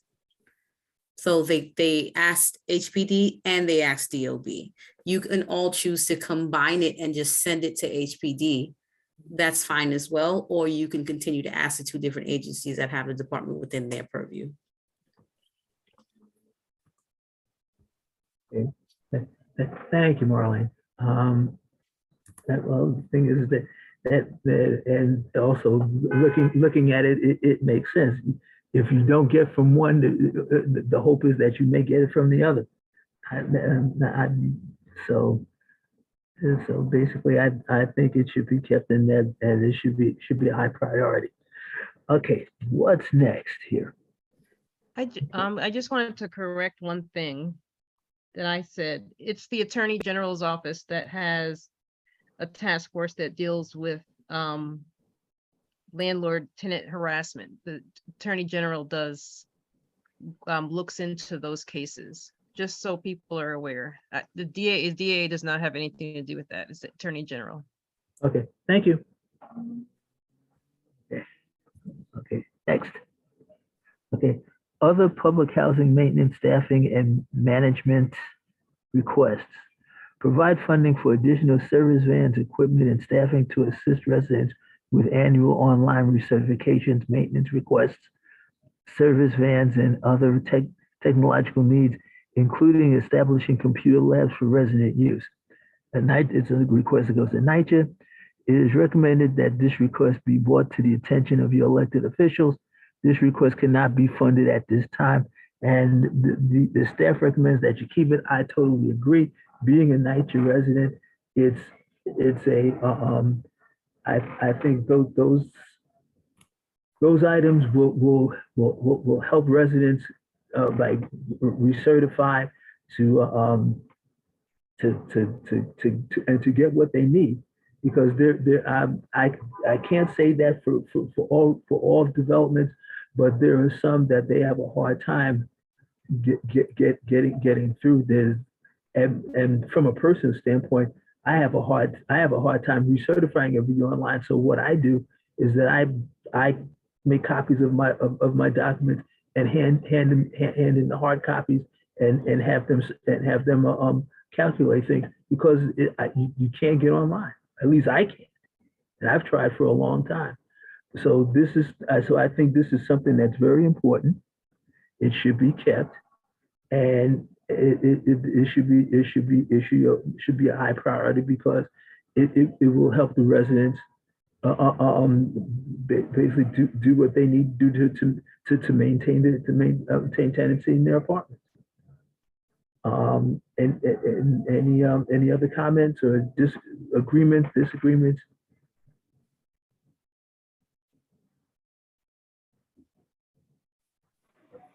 Ms. Perez here.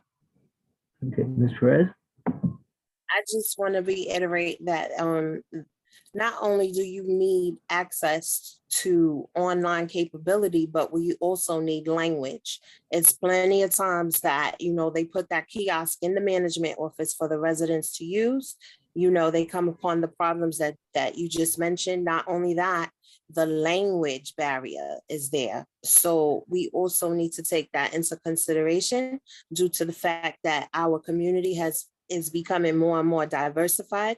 For instance, we have a large Asian community, and their needs are not being met on the NYCHA forefront, along with other languages. You have the French that are moving in, the Muslims who speak predominantly French, and those interpretations aren't available as in English and Spanish. Thank you for bringing up that point.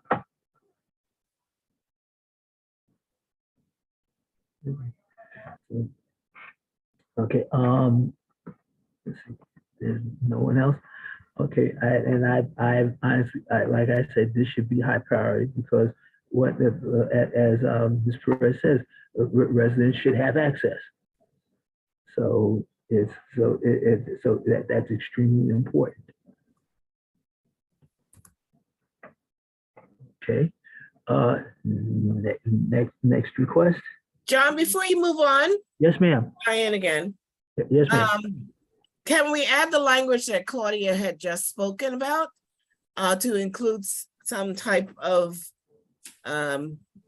language assistance? Because that is true. That's true what she's saying. It is becoming quite diversified, and probably a lot of people aren't taking advantage of what is currently available because they can't speak the language, or there's no one to speak the language.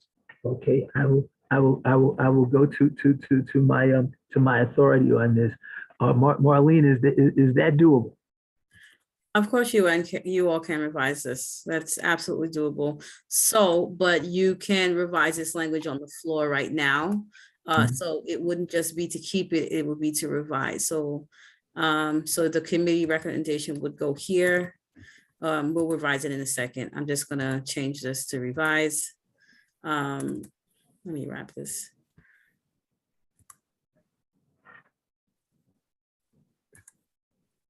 Okay.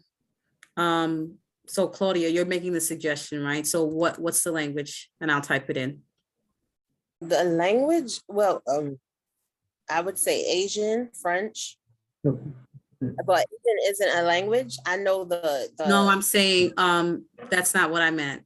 So I heard that you said Asian, there are, you know, there aren't any language assistance for those who speak Mandarin, right, probably, or French, right? So I'm saying, what is the sentence?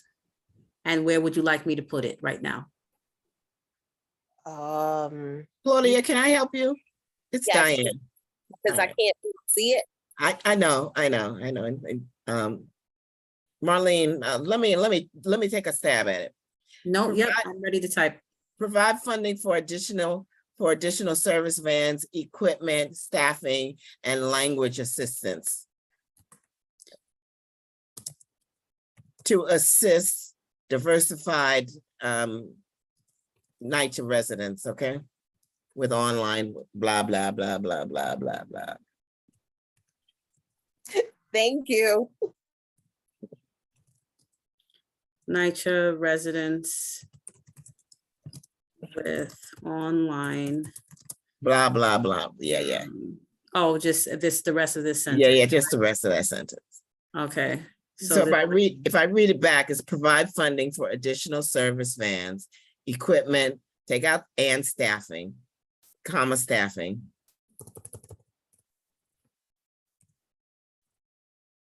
And language assistance to assist diversified NYCHA residents with online. We'll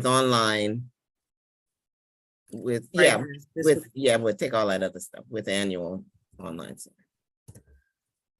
So take out that annual online recertifications. Right. Take out that other 2 annual. Claudia, does that cover what you wanted to say? Yes, ma'am. Thank you. Okay. I mean, it's just a suggestion. I see your hand on about the 7 languages. Well, this is all recently fought out in court too. Because the polling sites as of last year had to have these languages, and then anything going out from NYCHA that I did for census had to have, well, at least 4 languages, but you're really supposed to have 7 now. So, I mean, I think it's good that you're shining a light on it, because people went to court for this, like, you know, a few years ago. So it's very new, and we should keep it fresh in their minds. So I think that's very inclusive of us to think about it from that point of view. Thank you very much. See, I always say there's smart people on this committee. See, that sounds excellent. It really does. Okay. So now, if that's done, we can go on to the next one. So you guys are on. Just let me unhighlight this so you. I love the wording of the new wording. It's really great. You're on number 10. Chair, can I say something? I know I'm not on the committee in reference to that. This is Beverly McFarland. Yes, Ms. McFarland. And also, it should be in the language that we should be able to keep the annuals paper for those residents, like the seniors that cannot even use technology or do not have access to technology.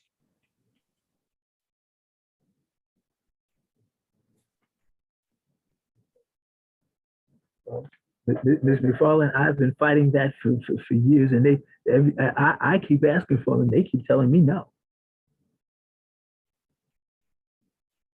But isn't this part of your recommendation? That's why I just said that.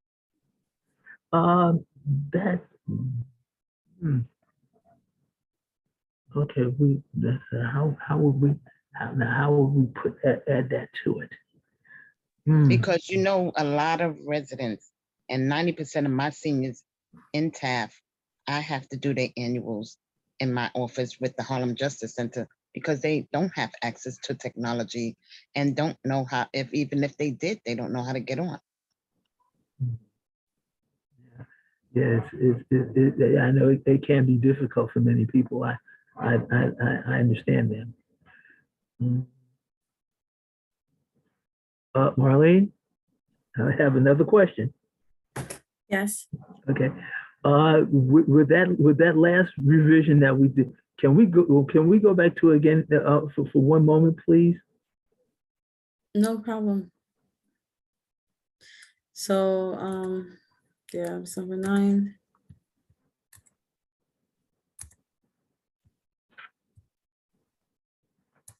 Okay.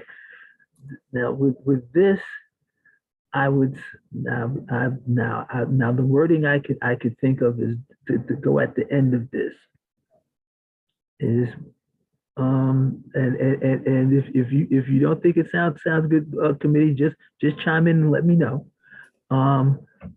Additionally, there should be provisions made for residents who are not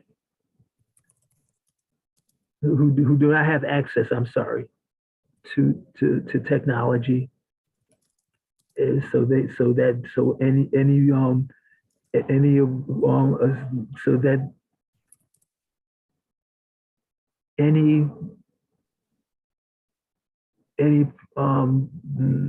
recertifications can be done via paper. Let's see, paper or Like a hard copy? like via hard copy. Thank you, Dawn. Now, committee, does that suffice, or do you think it needs improvement?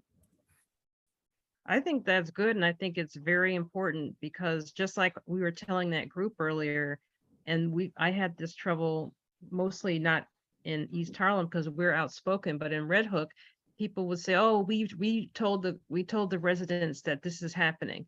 How? Oh, we sent an email. That's not telling them. If you don't put a flyer under every door or in every near the mailboxes, and you didn't tell anybody anything. So I think we really need to let them know that putting a social media blast out is not the same as telling residents something or really making the opportunity available. It's just half available to whoever's kids have a smartphone, basically. So I think it's really a matter of justice for people to have something in their hands that they can, circle things and they can make notes on. Like that's really, everything digital is really not fair or accessible.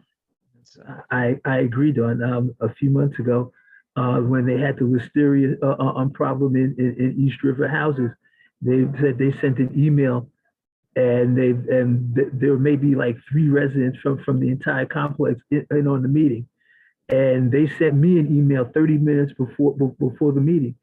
Luckily, Angel sent me one earlier in the day. I wouldn't have known about it. So I totally agree. The thing is that email is nice and people like it, but sometimes you have to let people know in writing or post a flyer somewhere. Diane. John, you've been knowing me a while, so you know I'm very succinct when it comes to these things. I would like to draw your attention to the line that says, provide funding for additional stuff, blah, blah, blah, blah, to assist diversified NYCHA residents with annual recertifications. Instead, take out that online and just say annual recertifications and maybe put in parentheses online and paper. So that, yeah, I understand what you're trying to say. Just, it's all in one sentence. They can't, sometimes they're very short-sighted. They don't read everything they're supposed to read. But that's just me. And that's up to the rest of the committee. Diane, I agree. Like I said, there's a lot of smart people on this committee. Like I said. and to take out that online, because everyone has to recertify. Now, whether they choose to do it online or by paper, there should be some assistance to help Beverly and maybe, and even Claudia, and if they're doing it on paper, but also online, you know, I just. Hey, I do mine on paper. Yeah. So I totally agree. That is a great suggestion. Thank you, Diane. Yeah. So I'm taking out this line that John attempted. Yeah. Because it is more effective staying it the way that Diane suggested. Yeah, just be very, you know, just because of experiences, they don't read all of it. That's all. See now for those of you who are new here, the thing is that Diane was community board chair for a while, so the thing is, so she knows these things.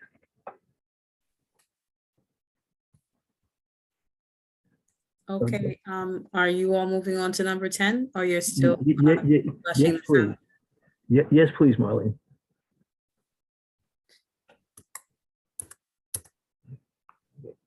Next. Okay, here we go. Provide, expand, or enhance community outreach on HPD programs and services. Provide funding to increase awareness regarding housing vouchers and other HPD programs such as DRE and SCREE. Okay, this goes to HPD, of course. And it says, further investigation is required. Contact the agency. This request requires further study. The staff recommends that it should be kept, which I agree. It's anything that can assist any residents in helping them pay their rent and stay in their homes. I agree with and should be considered high priority. And any comments from the committee?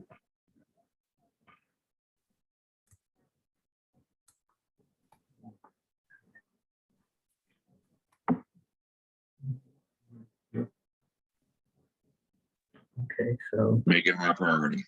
That's my comment. Okay. Okay, Alonzo, thank you. Okay, so we should follow the staff's recommendation and make it a high priority request. You're keeping it, right? That's what. Yes, ma'am. Okay. Okay. Next next in lineup. Okay, here we go. Okay. Other affordable housing programs request. Provide funding for returning veterans and families. This also goes to HPD. And it says, OMB supports the agency's position as follows. More information is needed from the community board before making a funding decision. The community board should contact the agency. The community board should contact the responsible agency regarding this request. Now, the staff recommends that this should be removed. Okay, it's a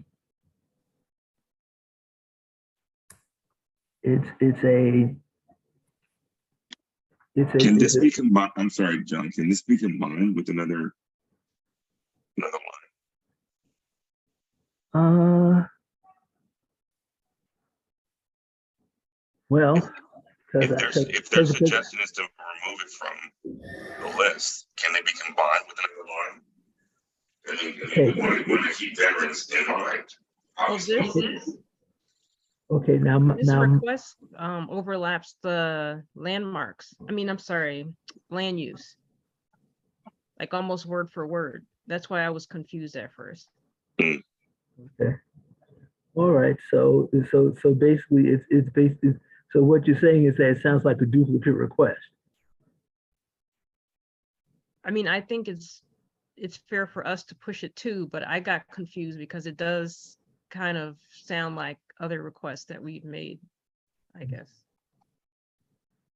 Okay. Well, how does the rest of the committee feel about it being removed?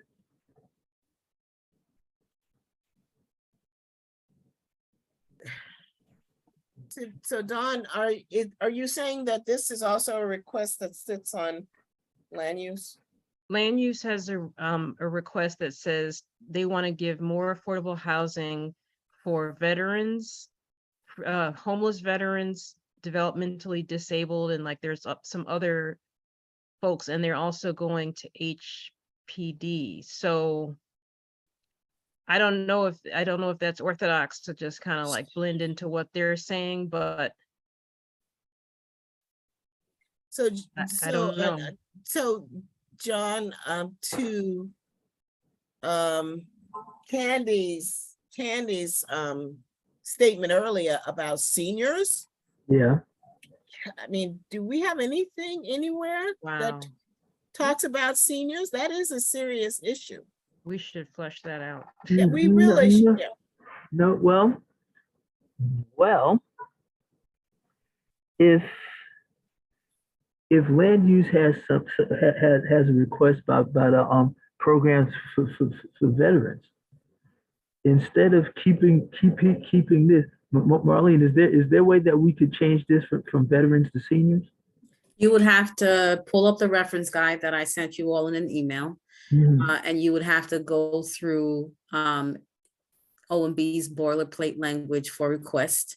You could do that now on the floor and figure out where HPD categorizes seniors to have an appropriate budget request that they would recognize. And then you would have to create the reason on the floor. So you can absolutely do that now if you would like. Diane, you have another question? Yeah, my other question was, and Marlene, I'm not sure whether it's you or it's Khalid who works on the human resources. Perhaps do they have something in there for seniors? They have half their budget requests pertain to seniors. Okay, and is housing in there for seniors? That's what I'm asking. Right, there's housing, and then there's also a lot of home care requests for seniors. Okay, so John, Chair John. Yes, ma'am. I think I think Stephanie, I think she's off the call now. They're going to have to look at it as a whole. So hopefully that, the other committees have something in there, and hopefully. So basically just let this be removed? Yeah. Okay. I personally don't like removing anything as it relates to veterans. They served our country. They should be able to come back to have decent homes. So I personally would not remove it. But I just thought we could add seniors into it. We could add the language of seniors. Right. Marlene is saying that we got to go through certain steps. So, okay. All right. So we can remove it. Candy? I agree with Diane. Thank you for bringing up about removing the veterans, because I just gotta say, once upon a time as a former veteran's wife, it's hard getting housing. And then the bad thing is that it's not fair that once they come out, they really don't, there's no stability. And I think that they should just also have support as well. And it should be as of right as a given that they should have an apartment automatically, just like a 50% community preference. I don't agree with removing the veterans. I do think that maybe we can add an additional line to provide more senior housing, and exactly like the way Diane has been emphasizing. And can we just add a line and then just keep the funding for returning citizens and veterans and their family, and then just add a new line for the seniors as well? And maybe I'm just going to throw this out there and let HPD deal with it and all the powers that be. That with the screen and the DRE, what happens is that the seniors have to have that screen already in place. But maybe if they use some of those same funding sources from the Department of Finance to subsidize any senior that wishes to apply to any housing development, that can be as a supplemental towards their screen subsidy of that unit if it's a senior, like if they could put that as a set aside. That's just like a wish list, but if we don't start the conversation, no one would hear it, right? So I don't know. I think that that's something that we can explore, but I think that maybe we should just add an additional line to our request. Can we, or is it just too late? Well, well, as Marlene said, the thing is that this would have to be, the request would have to be changed. We have to use the language that the city council requires. And basically it has been, it's almost like it's a new request, to be honest. It is a new request, but it's never been, you know, it's not like it cannot be unheard of. Okay. And city council can then also take a look at it and maybe, you know, kick the can with it. But if we don't bring it up and we don't, you know, put it on the list, it's not going to be, it'll be mute. You know, what can we get? A no? But then we go back again on the drawing board again. Okay, well, here's what we'll do if the rest of the committee consents. Now, it was recommended that this be removed. Why don't we remove it and make a request and just use the language that's required and request programs for seniors.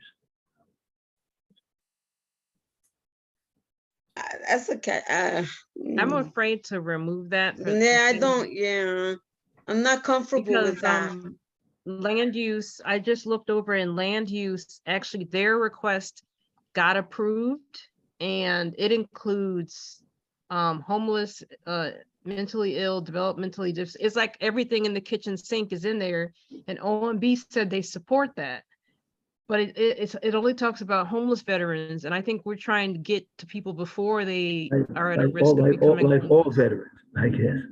Right. Yeah, before they become homeless, they come back and there's, you know, support so that they don't have to become homeless and then be right. Why can't we take the preventive mode and just wait for it to be, you need surgery, you know, and even then there's no, you know, the solution is not there immediately. So they're also lumped into everyone else looking for affordable housing. Or basically, why can't they be treated like the class of 46?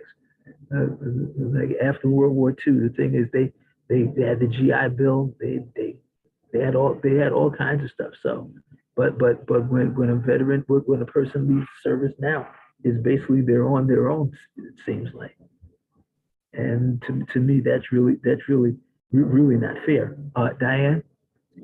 So returning veterans generally get cared by the veteran hospitals who have their own networks of what happens to individuals, you know. Maybe we should just take out the term returning veterans and say provide funding for homes for, I mean, I say homes, but for veterans and families. Because generally the person that's on the street is without a family. And the other thing is, I don't know what it would take to put senior housing on here, but senior housing needs to be put. Everyone on this call is going to get old if they live long enough. That's right. I'm already old, Diane. So. Well, me too. Just got into it. I'm already old. But you understand where I'm coming from. I hear you. On this call, everyone. I hear you. And that's part of this job. That's part of this housing committee. It's all of demographics. So clearly, I do think that senior housing should be on this. I don't know where you put it, how you put it, or what's the procedure at this point, but it needs to be put on here. Well, we can put in a new request. I mean, that can be done. And I totally agree with you. Can I interject? I'm sorry. Sure. Okay, so I would have to go back to the reference guide. This seems like boilerplate, this request, this other affordable housing. So would anyone that have made suggestions just now like to revise this request on the floor with reason? Does anyone want to play with that right now? Since you all are adamant about keeping it, that's fine as a committee. If you decide to keep it, that is okay. But Diane, you're speaking about adding in seniors, and Candy, you want to keep veterans. So how do you all want to word that right now on the floor? I want to do both. Can we just add provide funding for veterans and their families, including seniors as well? If that's what you Can all that would be, like, can Okay. that be done that way? Or, you know, if I that mean, is your everyone reason, chime right? in. So OMB we allows cover- you to play with the reason, so you can word it as you would like. It's the request that has to come from their language that they Okay. give guides for. So if you would like to revise this reason and just add in, so provide funding for returning veterans and families and seniors, where do you want to add the seniors? Well, what about this? Says provide funding for veterans, families, seniors and families. And also, oh, whoops. I thought I was mute. Also, the land use one, which is already there, says, calls it special needs housing. They're saying more special needs housing, including these groups. So if we say provide funding, provide more housing for special needs households, including seniors and veterans, then you have, that's the same language land use used. And theirs was approved. So one person tell me what you would like to say, okay? And I'll type it, no problem. I'm reading off of what land use has, which I assume was like already approved. So I'm just reading, provide more housing for special needs households. Okay, is that what this committee, because this is housing, but is that what this committee is in agreement with? Oh, I thought there was boilerplate, so I'm just reading boilerplate that already kind of addressed it.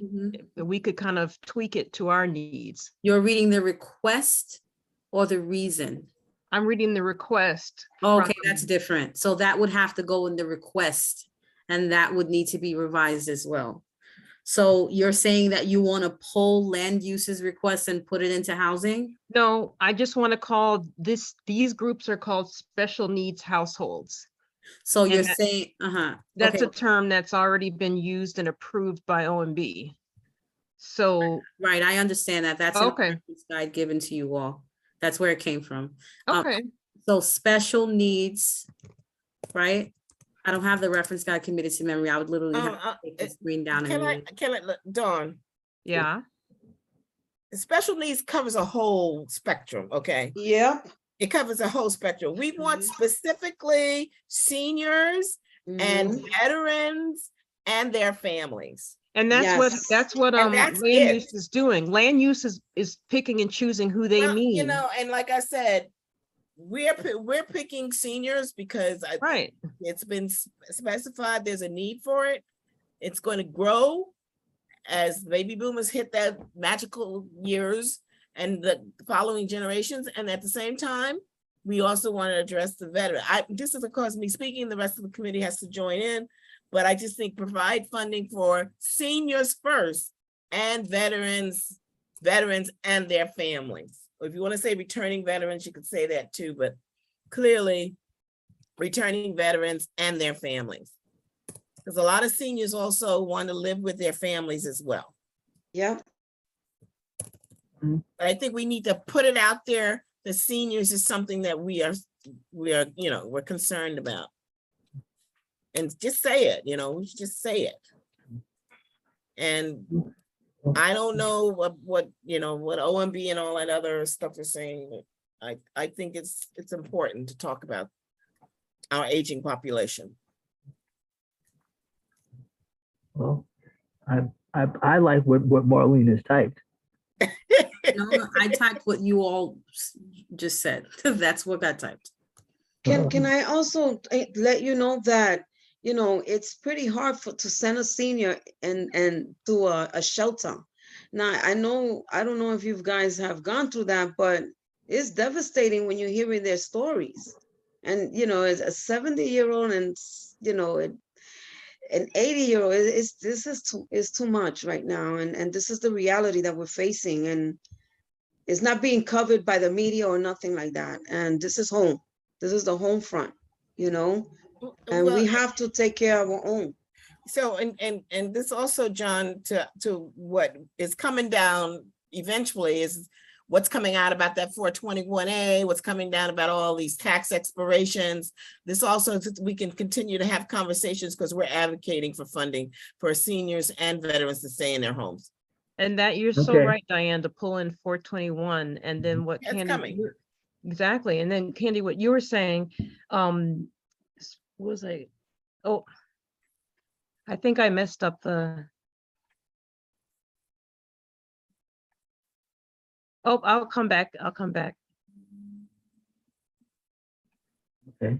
Well, actually, Okay, I was looking at the live one. I thought I was making tweaks, but you know, one of the number one reasons for people violating their tenancy in NYCHA also has been people having other seniors live with them. Like a number of people that I've helped as constituents were basically staying in someone's apartment in Washington houses or Wagner. I mean, that's a violation of the other person's lease. So, you know, people are doing their best to house their friends and family, but it shouldn't fall on them to do that indefinitely. So I definitely think that, like Candy, you said, there's nobody talking about this, but behind the scenes, it's a growing issue.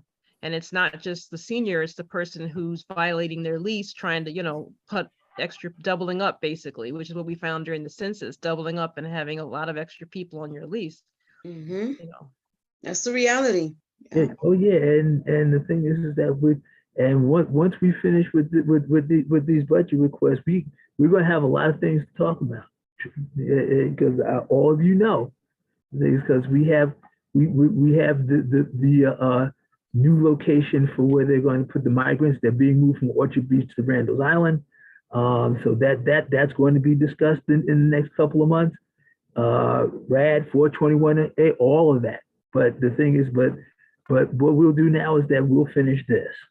But I like this here, this revision for this request.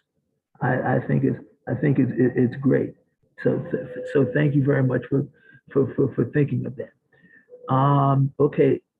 Do we have any more requests, Marley? No, what's your priority ranking? Oh, okay. High priority for this too. I know. Listen, I know that we probably won't get high priority for all of these, but just as long as they make the list, that's all I really care about for right now. Okay, that's all you guys have in terms of the budget request. Okay. So you can close up. So I want to thank you, ladies and gentlemen, because this is. Just one more thing, John, before we close the meeting out. I'm gonna stop sharing this screen. So I didn't see too many people go into the statement of district needs document. I'll share it. So just to let you all know that you do have access to this document to comment. You can only comment. So you see how, you know, Khalid has commented as staff. Giselle, I think, made a few comments. Yeah, she made a few comments here. And that's it. But if you all would like to add anything, you know, of course, it has to be supported with data, appropriate data, and you have to cite your source. Then you can make a comment to what you think should be added or revised to this statement, because that will go to the district needs committee along with the budget request, okay? Okay. All right. I just wanted to chime in and let people know that NYCHA is evicting people at a very high rate. Out of the apartments here, just in this development alone, through evictions, we have 100 empty apartments. So it's going to be a lot more people looking for a lot more housing. So I just wanted to put that out there. Thank you very much for that. Okay. But Marlene, I will take a look at that because I haven't looked at it either. So I will. So I'll be looking at that over the next couple of days. Okay. Okay. So if we are finished, I think that's all. Oh, we can move on to the next thing, which is basically old business. Is there any old business? See no hands. Okay, let's go on to new business. See any hands raised here either. I do see a hand. One moment, please. Candy, yes, please. Yeah, I just want to mention on the new business, can we have NYCHA speak on, you see, Claudia brought up a big issue there, which is true. A lot of people being evicted, but most of them are all being evicted because of succession rights. When the leaseholder, or even if the kids, they were on the lease before or whatever it is, even if they can show proof that they were there, they just been removing them off the premises of the building. If they're not on the lease, they have to go. Yeah, I've heard about that. Well, actually, the thing is NYCHA is supposed to be coming, but seems like Marlene can't get them to get here. John, sorry, I didn't want to interrupt. They're scheduled to come in November. They're scheduled to speak about the public trust that was passed on a state level. Oh, this is going to be good. However, I can tell it's part of the Blueprint for Change plan for the new members of this committee. Okay. I can ask them about these evictions that you're all mentioning to see if they could speak to it. So I'll make a note to ask them about that, and when they come, maybe they can address that. Okay, that sounds good, Marlene. Diane? And I think at some point, John, we should, as a committee, discuss the tent city that's being set up at Randall's Island. Oh yeah, I mentioned it a couple of minutes ago. I said that's something that we're going to be talking about a lot, because I have a feeling that this is going to be a mess with cold weather coming and tent cities and all that kind of stuff. With a tent city, this is going to be a mess. Right. That's why I just mentioned it. That's all. Okay. Thank you, Diane. Xavier. Thank you. I was waiting to bring that up. This was brought to my attention late last night, literally hours before it was dropped by the press.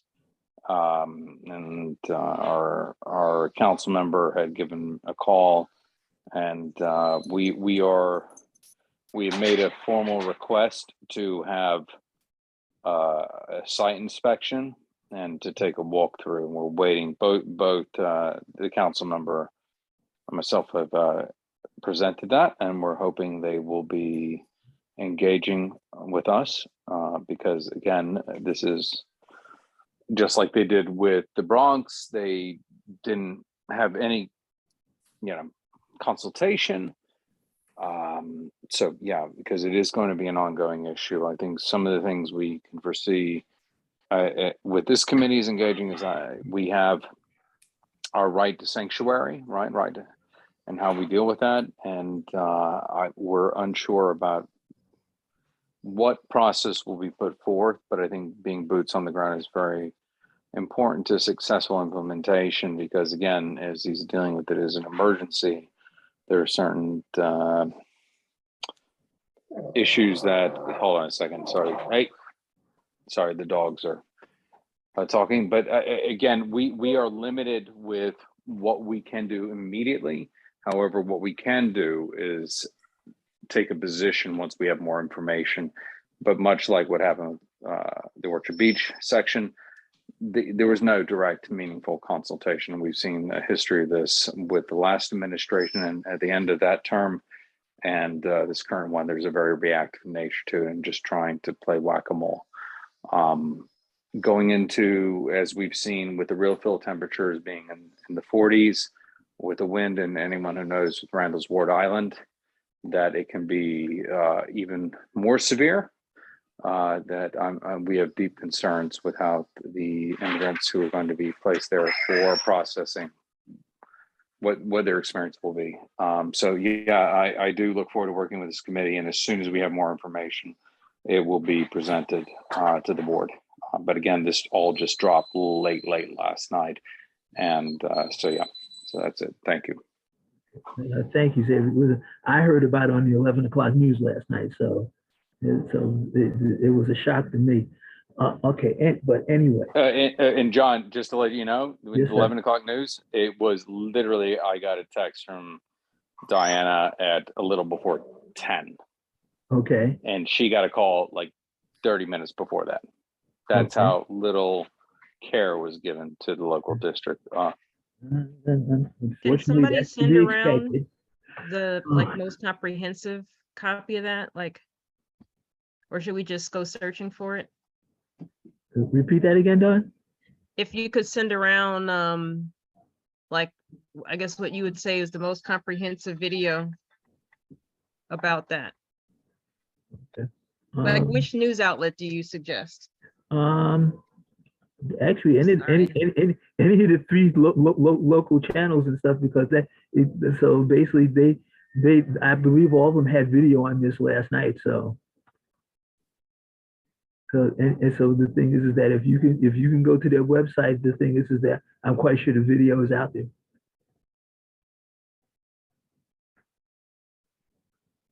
Okay, but is there any other comments for new business? Okay, if not, I guess okay, Marlene, you take the roll and we can adjourn. Juhab Chowdhury. Diane Collier, Present. Brianna DaCosta, Mommy, look, I'm clean. I got pot belly. Roger Flores, Brandon Gillespie, Present. John Green, Here. Alonzo Johnson, Beverly Pavone is excused, Claudia Perez, Present. Dawn Sanders, Present. Anne Marie Vasquez, Candy Vives Vasquez, Yeah. and Jason Wu. Thank you. Okay, thank you, Marlene. Thank you, ladies and gentlemen, for your time and your patience. I believe the next committee meeting will be on Tuesday, November 1st. So basically, I now adjourn the meeting at 9:10 p.m. and everybody else enjoy the rest of your night. Good night. Night, everyone. Thank you. Good night, everybody.